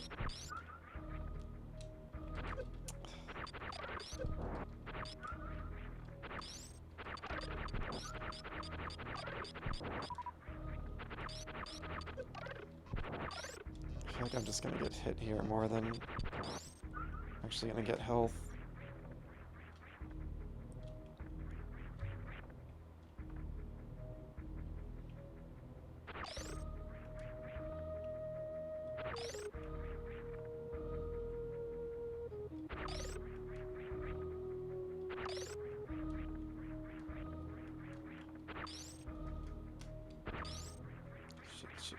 Shit.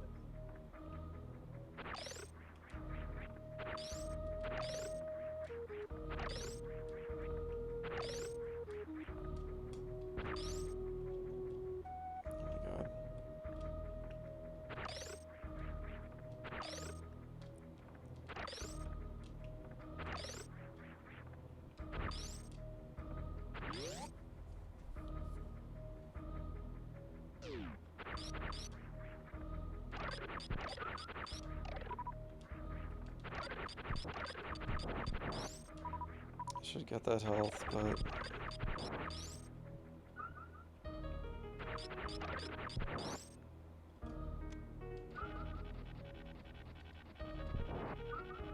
This is fun.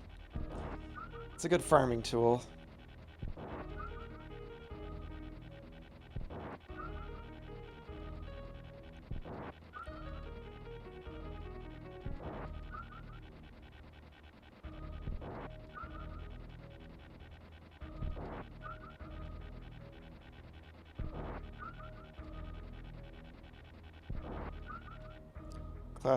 Classic farming simulator, Super Metroid.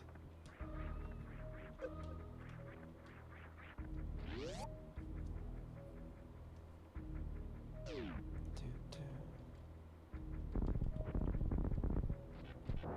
you can't kill enemies with this. Should try that more.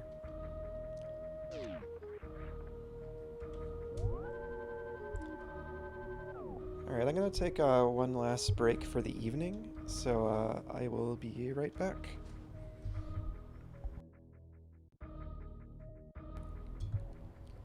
Okay.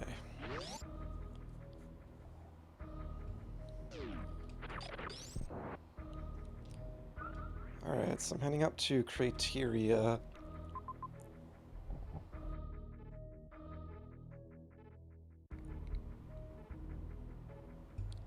So I'm pretty sure the next area...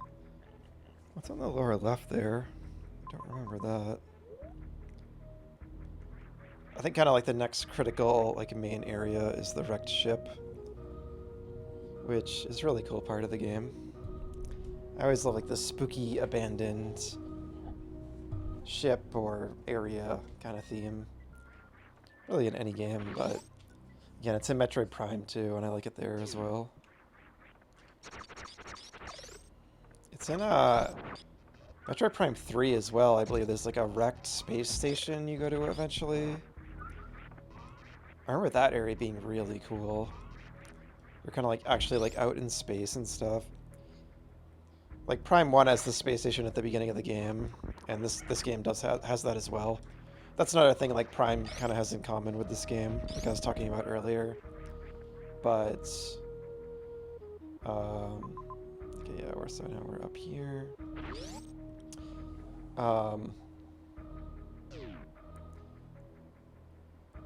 But yeah, I remember that, but it's like later in the game, and it's like a bigger area, I think in Prime 3. I always thought that was cool.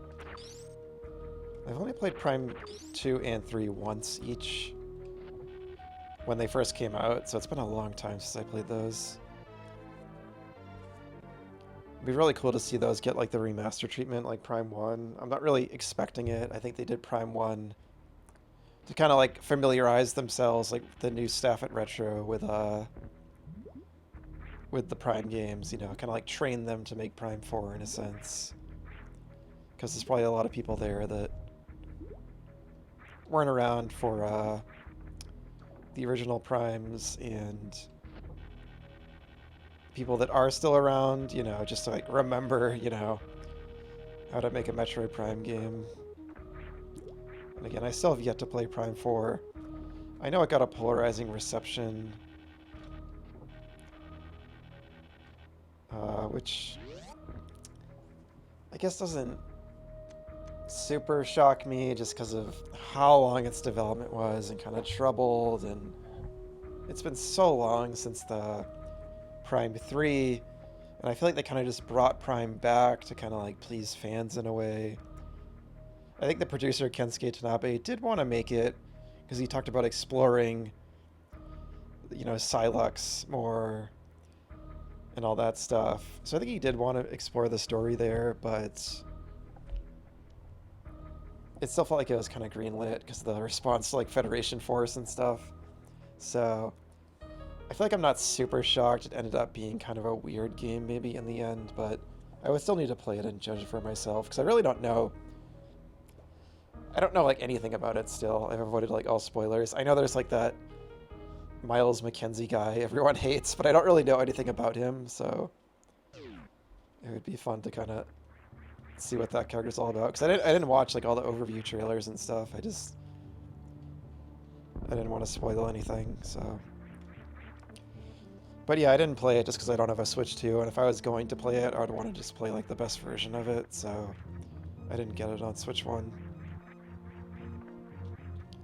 But we'll see.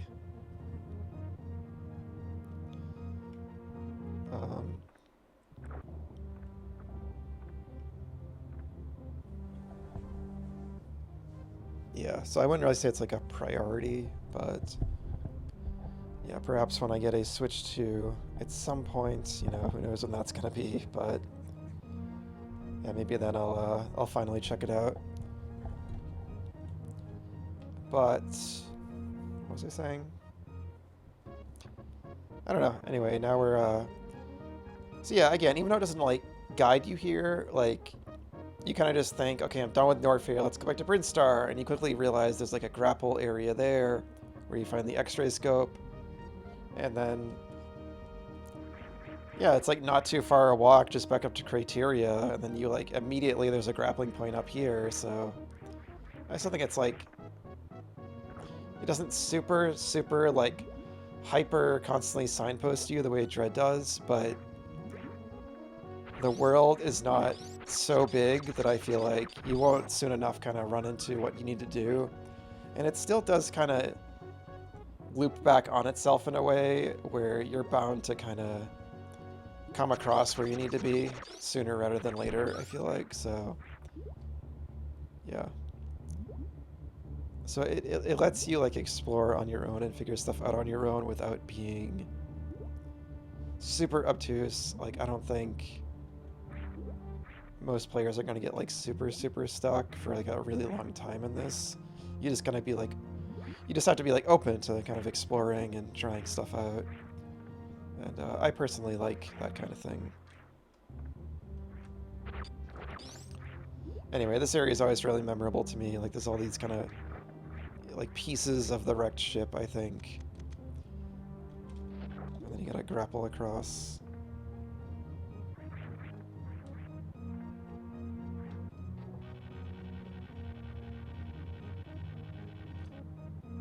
It's fun. I love how like there's a lot of like momentum to it, which is really fun. You can really just kind of swing yourself all the way up. It's really not like rigid. Again, like a lot of the mechanics in the game, there's like a lot of freedom to it, I feel. You can play around with it a lot. And I feel like that's a mentality that a lot of retro games have in common, but kind of newer games, especially in like Nintendo series in particular, I'm thinking of stuff in like Zelda and Mario. As those series went on, they kind of stopped allowing the player to play around as much in their worlds and made things a bit more rigid and straightforward, which I always thought was kind of a bummer. Like the games were still fun, but they didn't feel as freeform. I'm thinking of like all the tech and stuff you can do in like Mario World, and even in 3, there's so many weird secrets in the levels, and like you know, just like all of the different power-ups you can like experiment with. You can like fly up in the sky with raccoon tail, and it's often all these little weird secrets. And like there's a lot more verticality to the levels, and like in 64,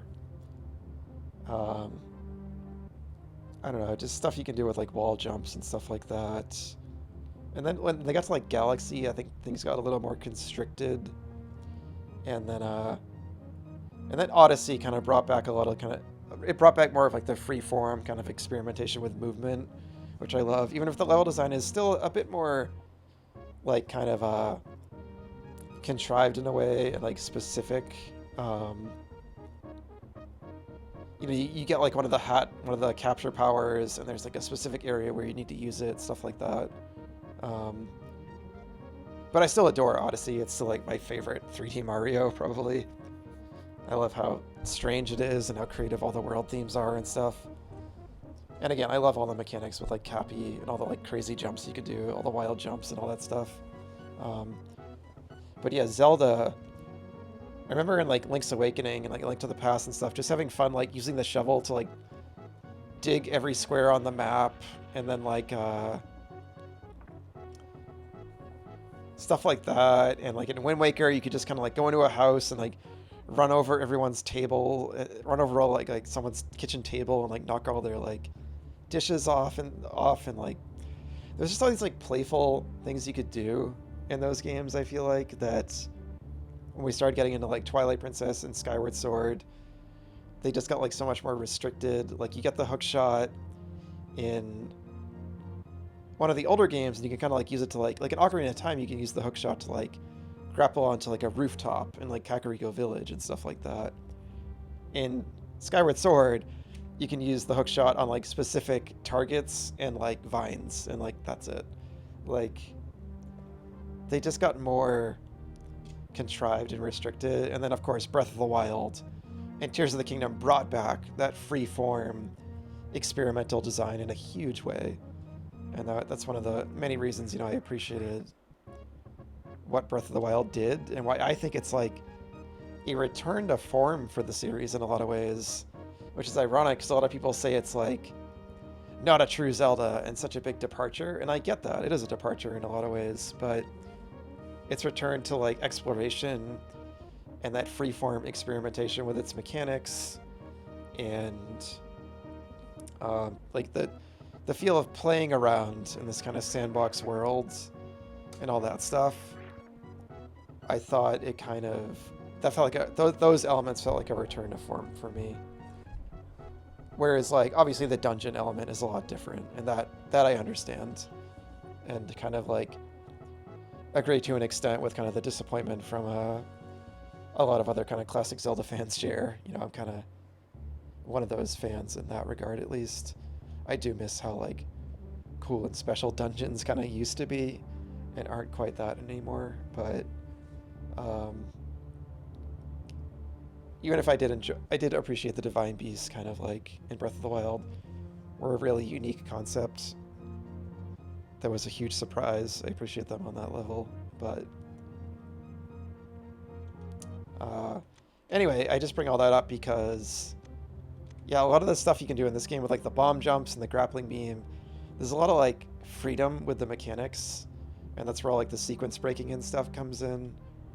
And I feel like that's something that was like it's a very retro design philosophy, like retro game design philosophy that at least for a while kind of like waned, and I feel like maybe more in like recent years it started to come back.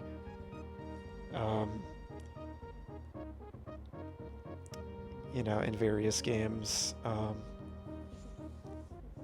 at least in like, probably like maybe like more so indie games, but I'm thinking of like, because Metroid's a Nintendo franchise, I'm thinking of like Nintendo stuff, so like in Zelda Breath of the Wild and so on, like I said.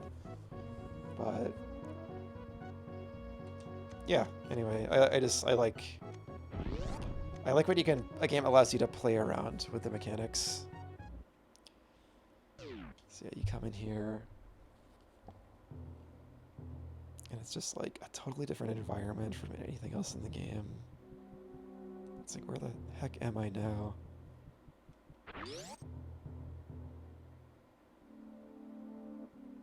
Like, we're not in the planet anymore, we're on the surface, and this is like this structure on the surface of the planet that's like constructed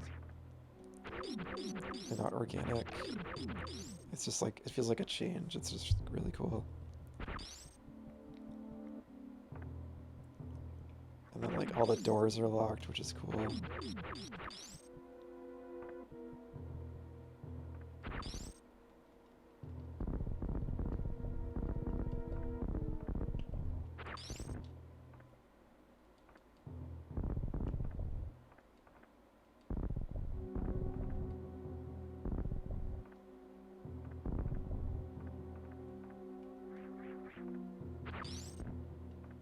What's that?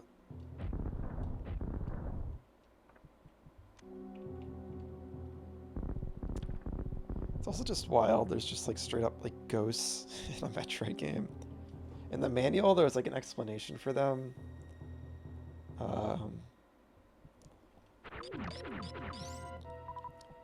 They're like, I can't remember. I read it in my first stream. Can you blow those up? That's cool. They make like little sounds. What if I do this? That's cool. You can like destroy them. It said they were like, God, what did it say? I can pull it up.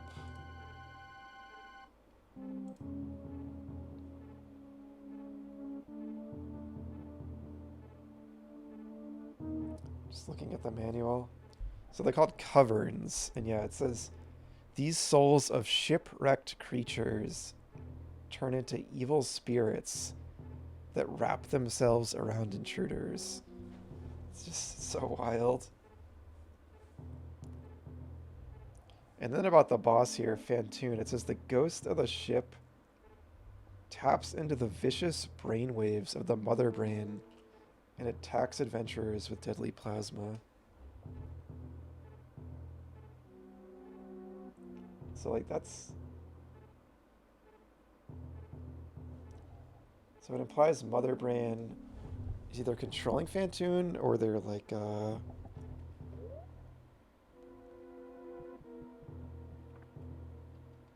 influenced by mother brain, or like using mother brain's power maybe.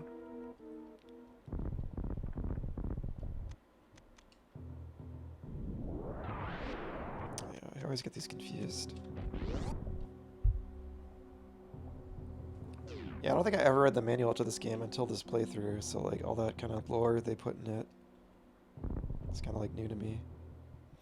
Again, I don't know if the original Japanese developers had all that in mind, or if this was more like a Nintendo of America localization thing, that they added that stuff in the manual, but it's always, sometimes it's unclear with retro games. All the little bugs kind of crawling off the disabled robot. And you can't use that because all the power's out.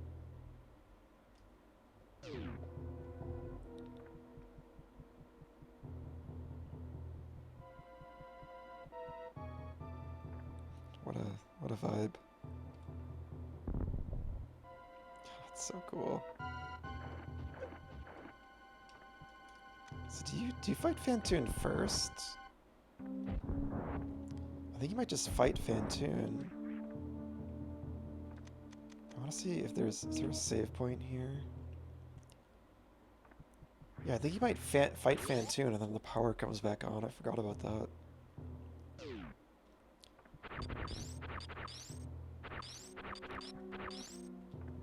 I want to see if there's a save first. Though it might not work because the power's out.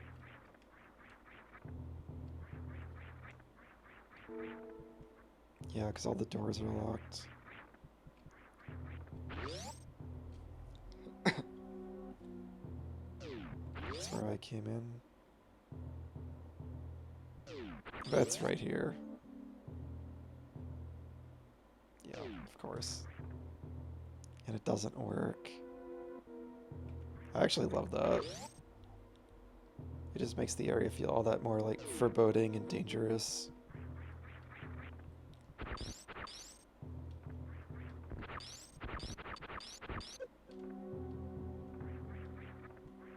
These ghosts aren't as like... I think I remember them being more annoying, like they kind of chase you around, but they kind of just... They're kind of easy to avoid. Oh, it's like, what even are those things? It's just like a mystery. All this weird stuff in the background.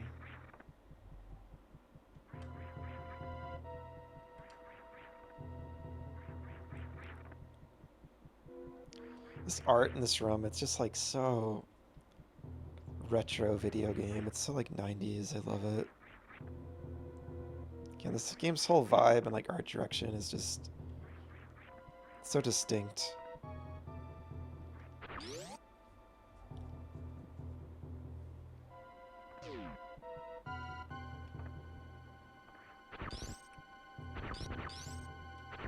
It does remind me a little of Metropolis Zone in Sonic 2 actually, with the green.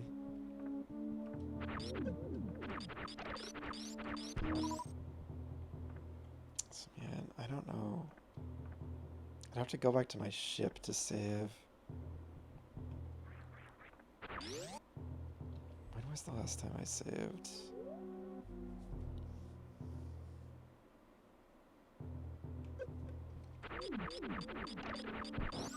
I think I'm gonna go do that, because I remember Fantoon can be kind of annoying.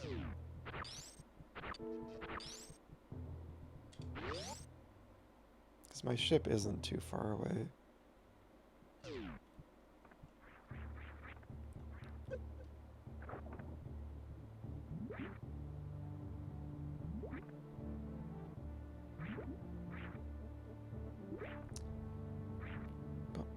Ba-da-da-da.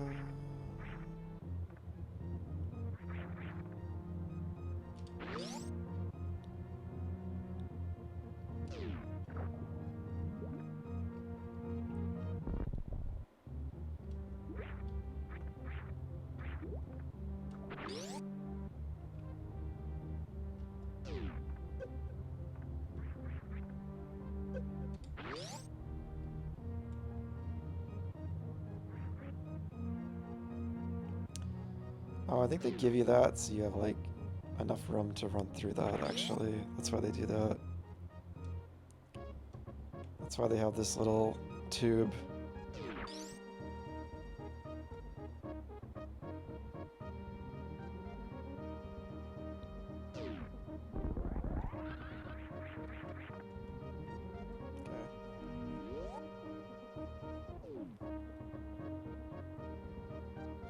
The ship looks so cool, like the sprite art of this ship. This whole visual of like Samus standing on it looks so good.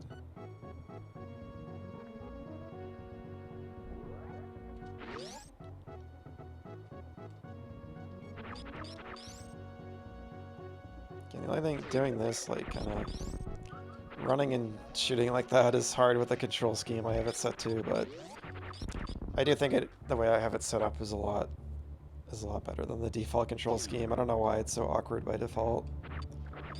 It's very strange. I wonder if I did just play the game with that control scheme when I played this before.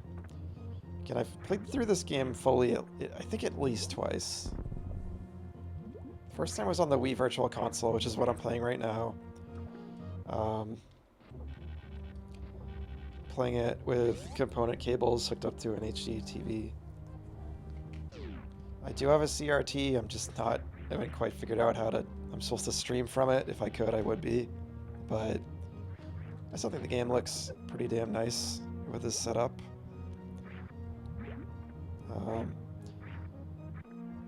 At least on my TV, and I checked the VOD. I think it looks pretty decent in the VOD. Like it could probably look better, but I think it's pretty okay.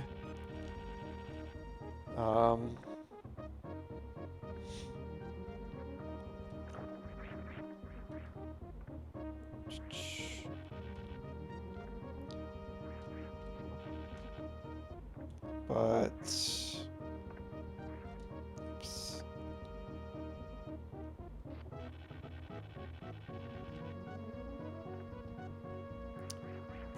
I'll have to check the VOD after today. Yesterday on the VOD, there was this strange like artifacting on the bottom of the VOD I noticed, like this kind of glitchiness or something. I don't know. I don't know what it was, and I don't quite know what it caused it. It might have been because I had like another window. I was capturing like a web page to read the manual in OBS. And maybe because like I still had that set up or something, it was messing with something, I don't know. So I deleted that window capture, and I'll check the VOD after and see if it's not there anymore. It's not like a huge deal, but I'd still rather it not be there. So it might be there right now if you're watching on Twitch, but I hope it's not.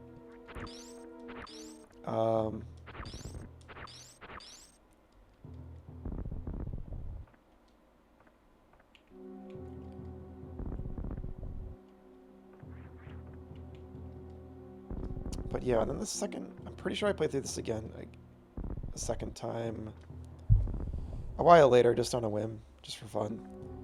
It might have been on the Wii U Virtual Console. I thought it was this version again. But I only had one save file on this version. And I do own a original hardware copy on this too as well on a Super Nintendo, and I was gonna stream from that. I was kind of having some sound issues there, and I do really love playing on original hardware. I just love the vibe. But just with like my whole setup and everything, I think This does look a little nicer for a stream, so I went with this version. But I only had one save file there, and I don't think it was complete, so I might have played a bit of it, but didn't finish it there. So it might have been the Wii U Virtual Console I played it the second time, I'm not sure.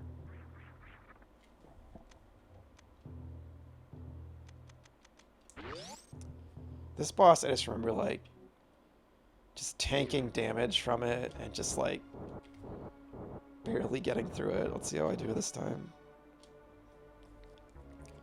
Bum, bum, bum. This is one of the 4 big bosses, too, Fantoon.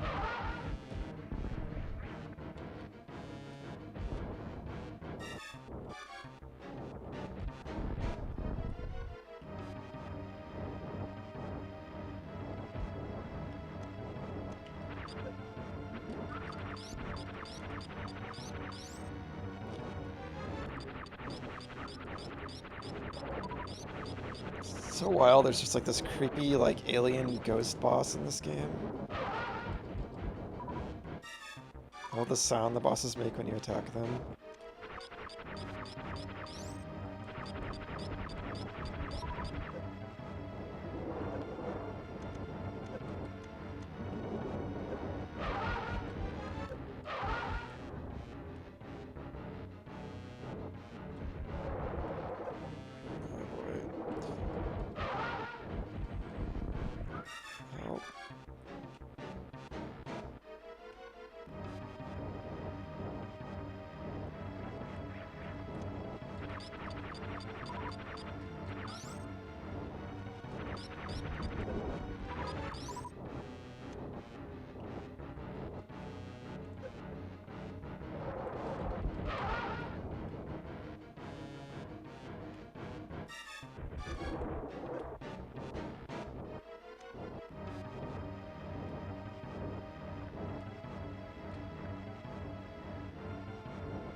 Could be using super missiles, I guess.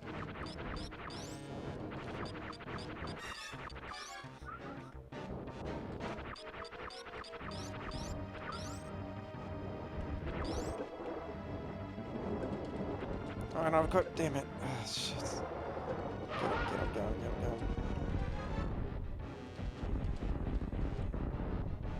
Did I get it? Yes, nice.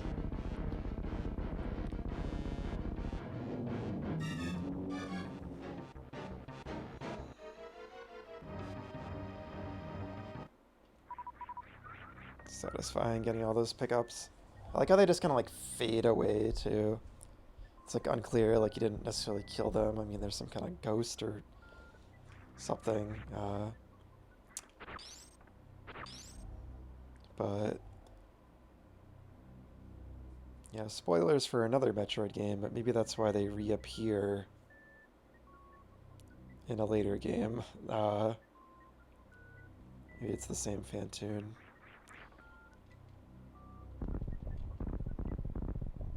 It's always kind of unclear. Like, Kraid comes back too in games, and like, is it the same Kraid? It's just weird.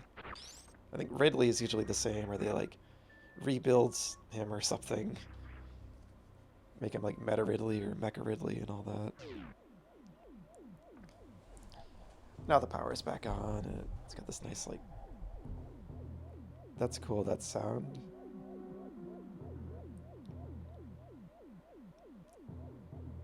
So I'm wearing headphones, and that little warbling, like, woo, woo, woo, woo. It travels from the left to right in my headphones. That's really cool.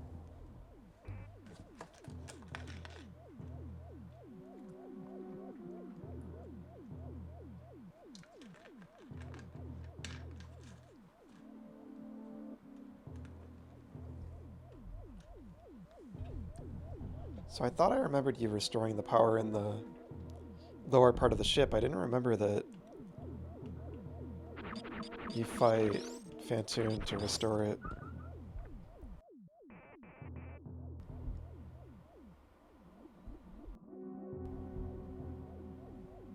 It's kind of a cool, like, reverse kind of design where you fight the boss first of the area. These things are so cool. They're like the little gonk droids or whatever they're called in Star Wars. And I think these were the things that were in those, like, capsules.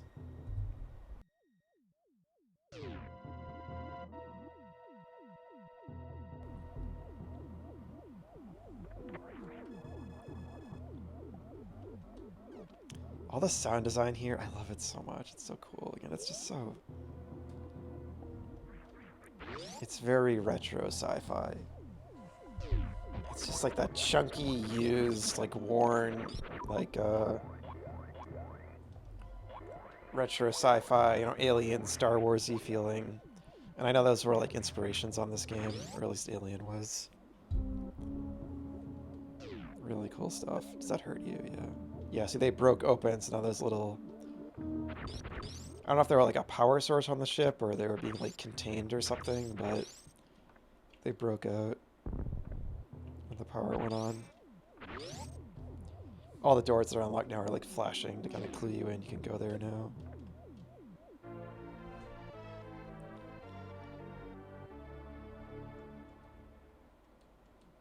And I love... Everything feels, like, dangerous. All these kind of, like, cut wires and stuff that are sparking. It's really cool.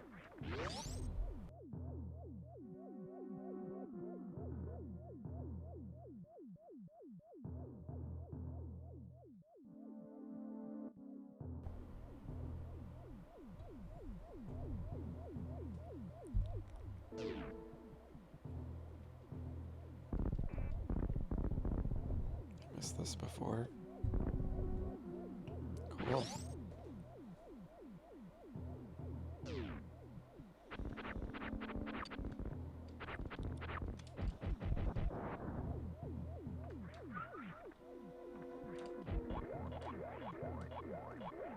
All the sound design is so good. Again, there's no other area in the game that feels like this area. I think that's so cool. It's very special and unique.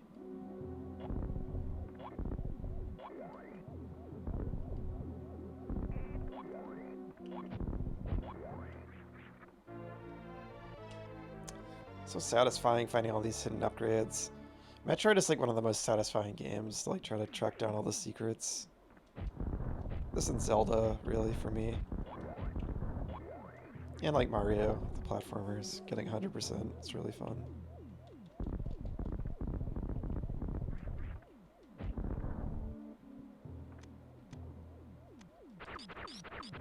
Okay, break those open.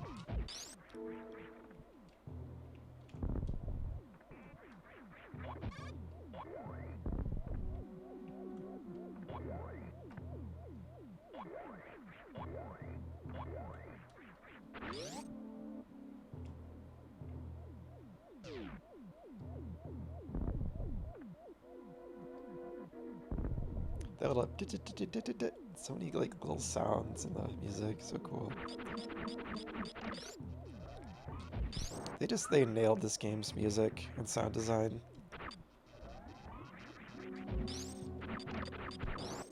It's just so inspired to me. Let's go to the save point. Again, so unconventional. Like, most Nintendo games would have, like, this, like, kind of, like, upbeat or, like, very, like, overt music, like Zelda and Mario and stuff, but, like, Metroid just... It's been said a lot, but it's still, like, colorful, like a lot of Nintendo games, but it really has, like, its own thing going on. They were really going for, like, a different vibe. And it was kind of cut from a different cloth than, like, Mario and Zelda, which were always kind of closely related. They had kind of the... They were both from, like, the Miyamoto and Tezuka, Takashi Tezuka lineage, and have shared a lot of developers over the years. Like, Yoshiaki Koizumi has worked on both those series. But Metroid was, like, Yoshio Sakamoto and, like, kind of like a different branch of Nintendo, a different team and stuff. And then obviously eventually, you know, they would bring in Mercury Steam to work on the series in Retro Studios. So it was always kind of, it's often been considered like the third. They used to call it like the big three, like Mario, Zelda, and Metroid were like the big three, like best Nintendo series. And but Metroid was always kind of the outlier, and it kind of like is reflected, and oh, it's always been a bit more niche. It's never quite sold as well as the other two. Has less games and so on, but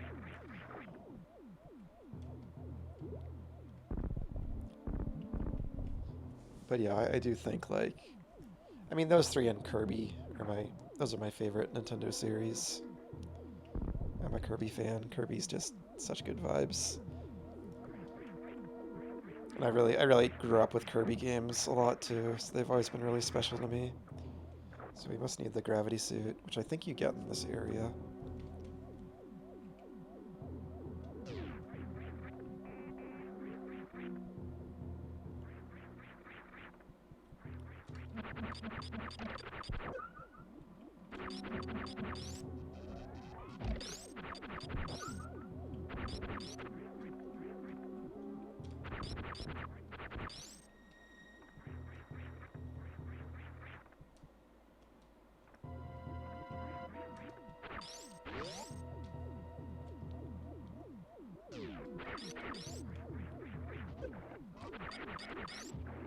These look like space pirates almost. Maybe space pirates like raided this ship and that's why it crashed on Zebus. Maybe they raided it afterwards. It's never explained.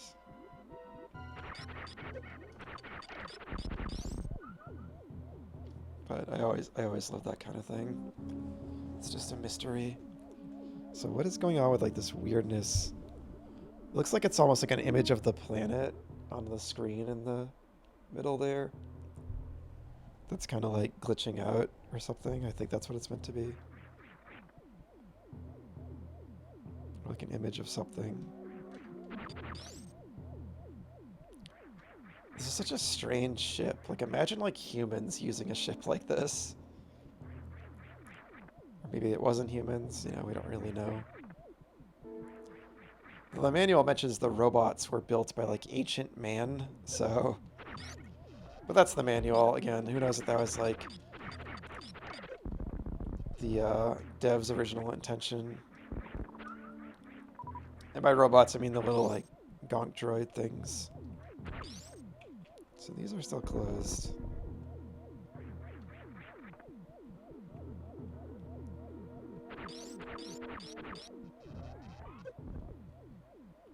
Oh, I'm locked in here.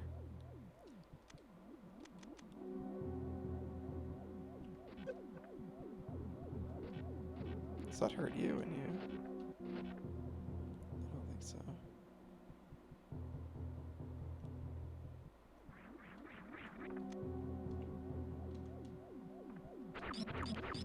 Oh, you probably have to kill all these. I always forget this game has like the... It's easy to forget the game has like a kill all the enemies to unlock the doors mechanic. I feel like it doesn't do that quite enough for it to be as clear as it probably should be, I feel like. Whereas in like a Zelda game, in like classic Zelda games, you often do that in a dungeon room to unlock the door or solve a puzzle, and it kind of like establishes that as a recurring thing. This game doesn't quite establish that well enough, I feel. Should probably go the other way first, but...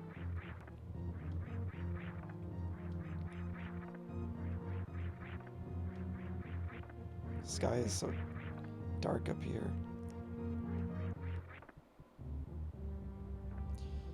Yeah, let's go the other way first, because I'm leaving the ship now.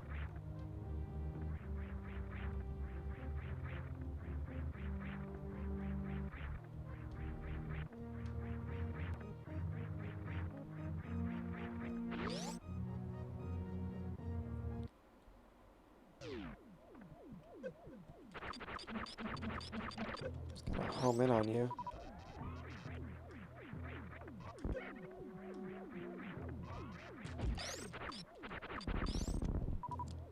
Let's get on my missiles. One thing about this game is your kind of your regular beam. It's better when you charge it, but that kind of takes like a little too long. The regular beam isn't like super satisfying to use, I feel like, as like a basic attack. It just takes a bit too long to kill stuff. So that is one slight little gripe I'm kind of noticing revisiting this. I just remember like Dread, it never quite... You have like all like the counter attacks and everything, and I feel like the combat feels a lot better in general. But obviously that game is way newer and everything, but and over the years they kind of like built on this game's mechanics, so I know it's not like a totally fair comparison, but it's just something I'm kind of reflecting on. Even though, you know, it's good enough. Like, it's still fun. I just like sometimes with the basic enemies that they either have a bit too much health or take a bit too many hits. But it's not the end of the world when the exploration and everything is so fun. This room is gonna kill me. And everything here is just like... It just feels like every little part of the ship is just like... dangerous to touch.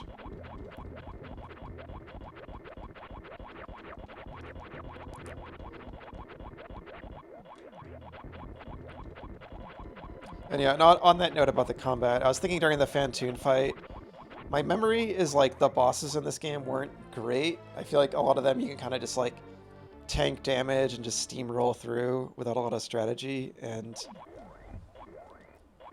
I'm finding they're better than I actually remember. You know, you still need to kind of like dodge their attacks, and they have a bit more of a pattern, and I'm still enjoying them, but that's still kind of true. Like that Fantoon fight, I don't really feel like I got through that with skill. I was kind of just like taking a lot of damage, and you can kind of just heal easily by shooting its little like blue ghost flames, and it's the kind of fight where I don't feel like I need to like be that careful or strategize that much. I just was kind of more prioritized with just killing it as quickly as I could.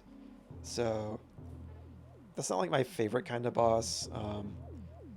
You know, like I just played Hollow Knight, and those bosses absolutely require a lot more of like a strategy and like dodging them and attacking at the right times and all that. So those are like a lot more rewarding to me. But I do like the bosses are like kind of these big freaky creatures in this game. Like Kraid is such a cool, like big, like really impressive kind of like sprite work, you know, on like Super Nintendo, this giant boss, especially compared to like the NES original. They really like upgraded Kraid in a cool way.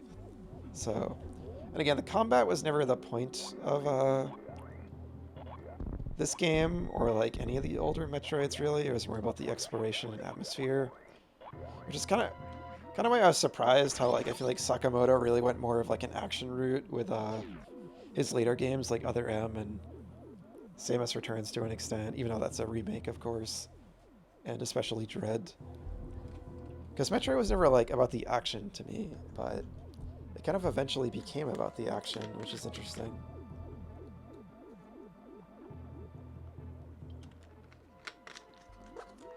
While the exploration took a backseat in games like Other M and Dread. And it seems like Sakamoto is just more interested in making more kind of like high-octane action games than more of like the slower-paced exploration style later on. Which is fine. I did miss... As I'm a broken record at this point, I keep saying it, but I did miss more of the focus on exploration and atmosphere. That was always what I loved about these games, first and foremost. So are we done here? Okay, there's still stuff below me.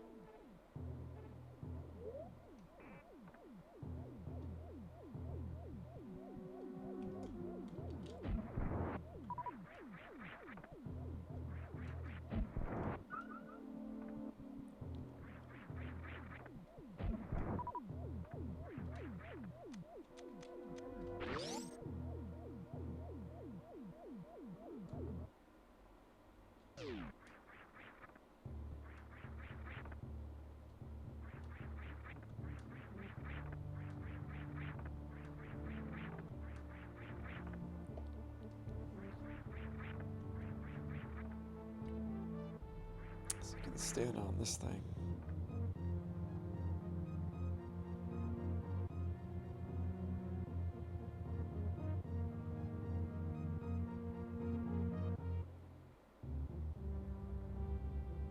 Cool.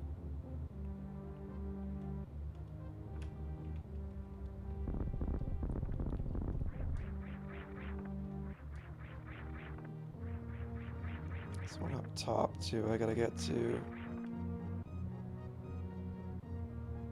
It's over here. Anything?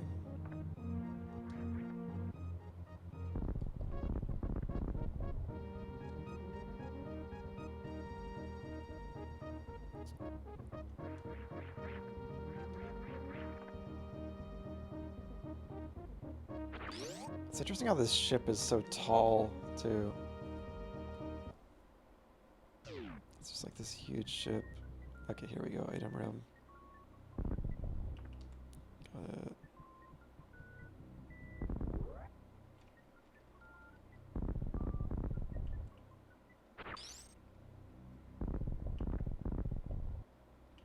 Oh, I have my,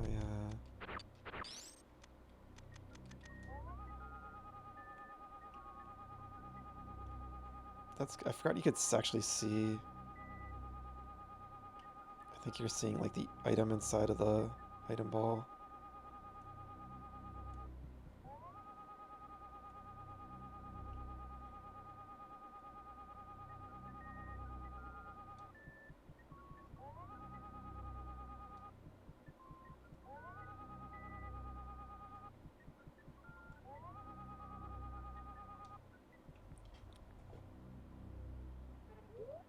There's an area right below me.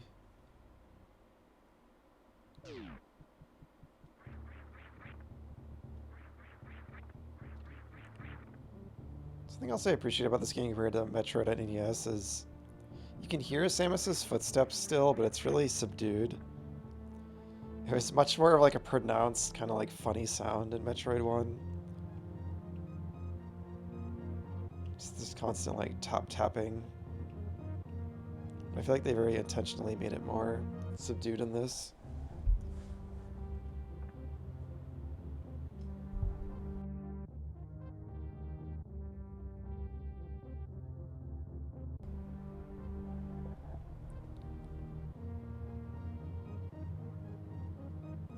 Seeing what's at the end of this. Is that where I came from? Right, because I was on the lower level, so I'm going to go up to the top one.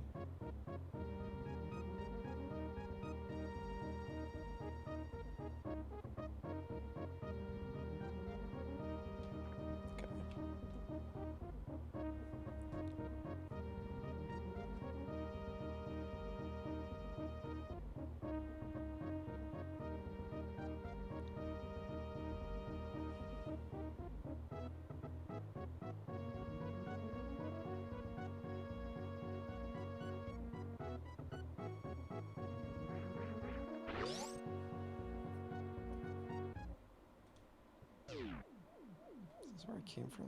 What's going on here? What was the point of that?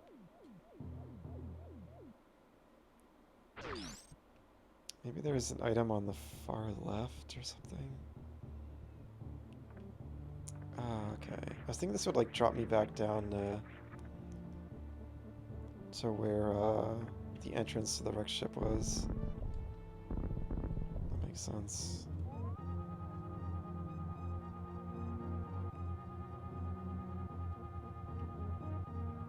What?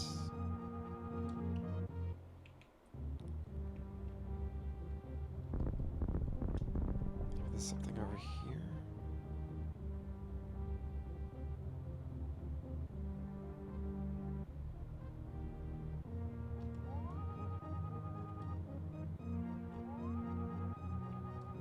Here we go. Very sneaky, wow. Very well hidden. Pretty cool.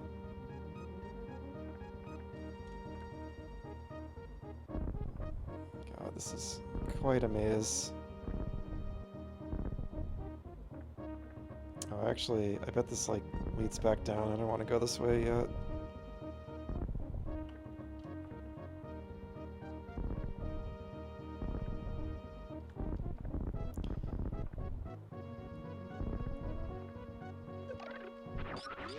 Actually, probably should use this.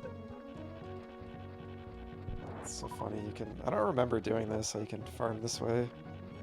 With this beam. And then it just like, there's like a tractor beam too. It's really convenient.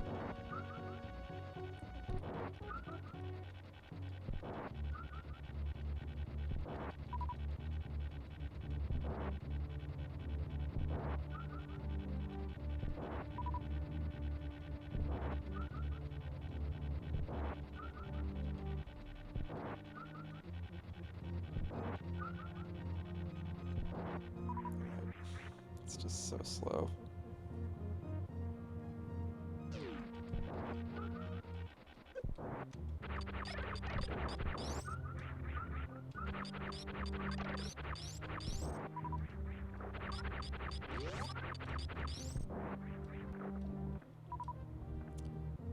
So how this room looks on the map, it's just kind of has that barrier around it. I guess because it's a separate room.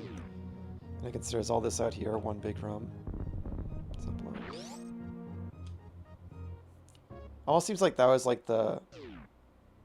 Not the airlock, or like, I guess the airlock, like the part of the ship that might reach out and like attach like another ship so people can board it. Like that little thing. Little bridge extending off it.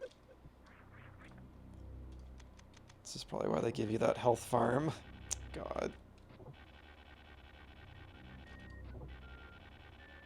Yeah, this is not as hard as I remember it being. These grapple point sections. So it's not too bad.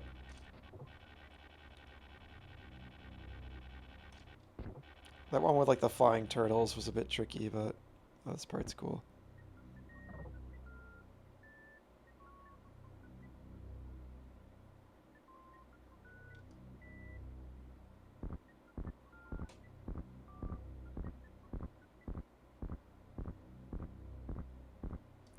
So some of those I just noticed one of those grapple points like crumbled away. I think you did have to do that quickly. Such a cool little moment. It just drops you down. Ooh, I don't want to go that way yet.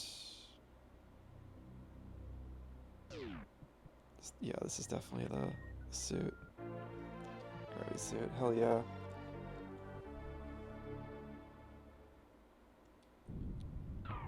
Man, my favorite. I love the gravity suit, the purple and everything.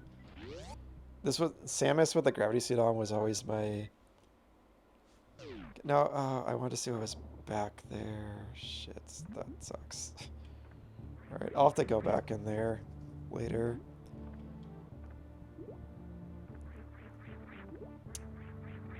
Let's see. I love how the gravity suit looks. Yeah, I'd always pick this color scheme in Smash Brothers.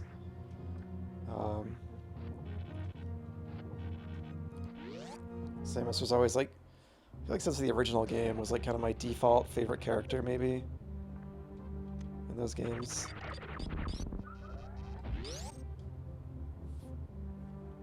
My like main go-to.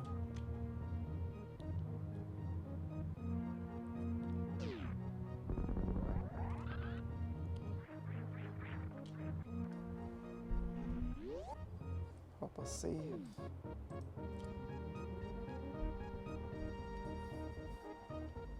Yes.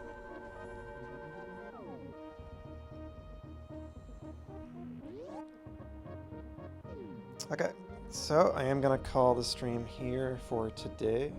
Reset. Oops.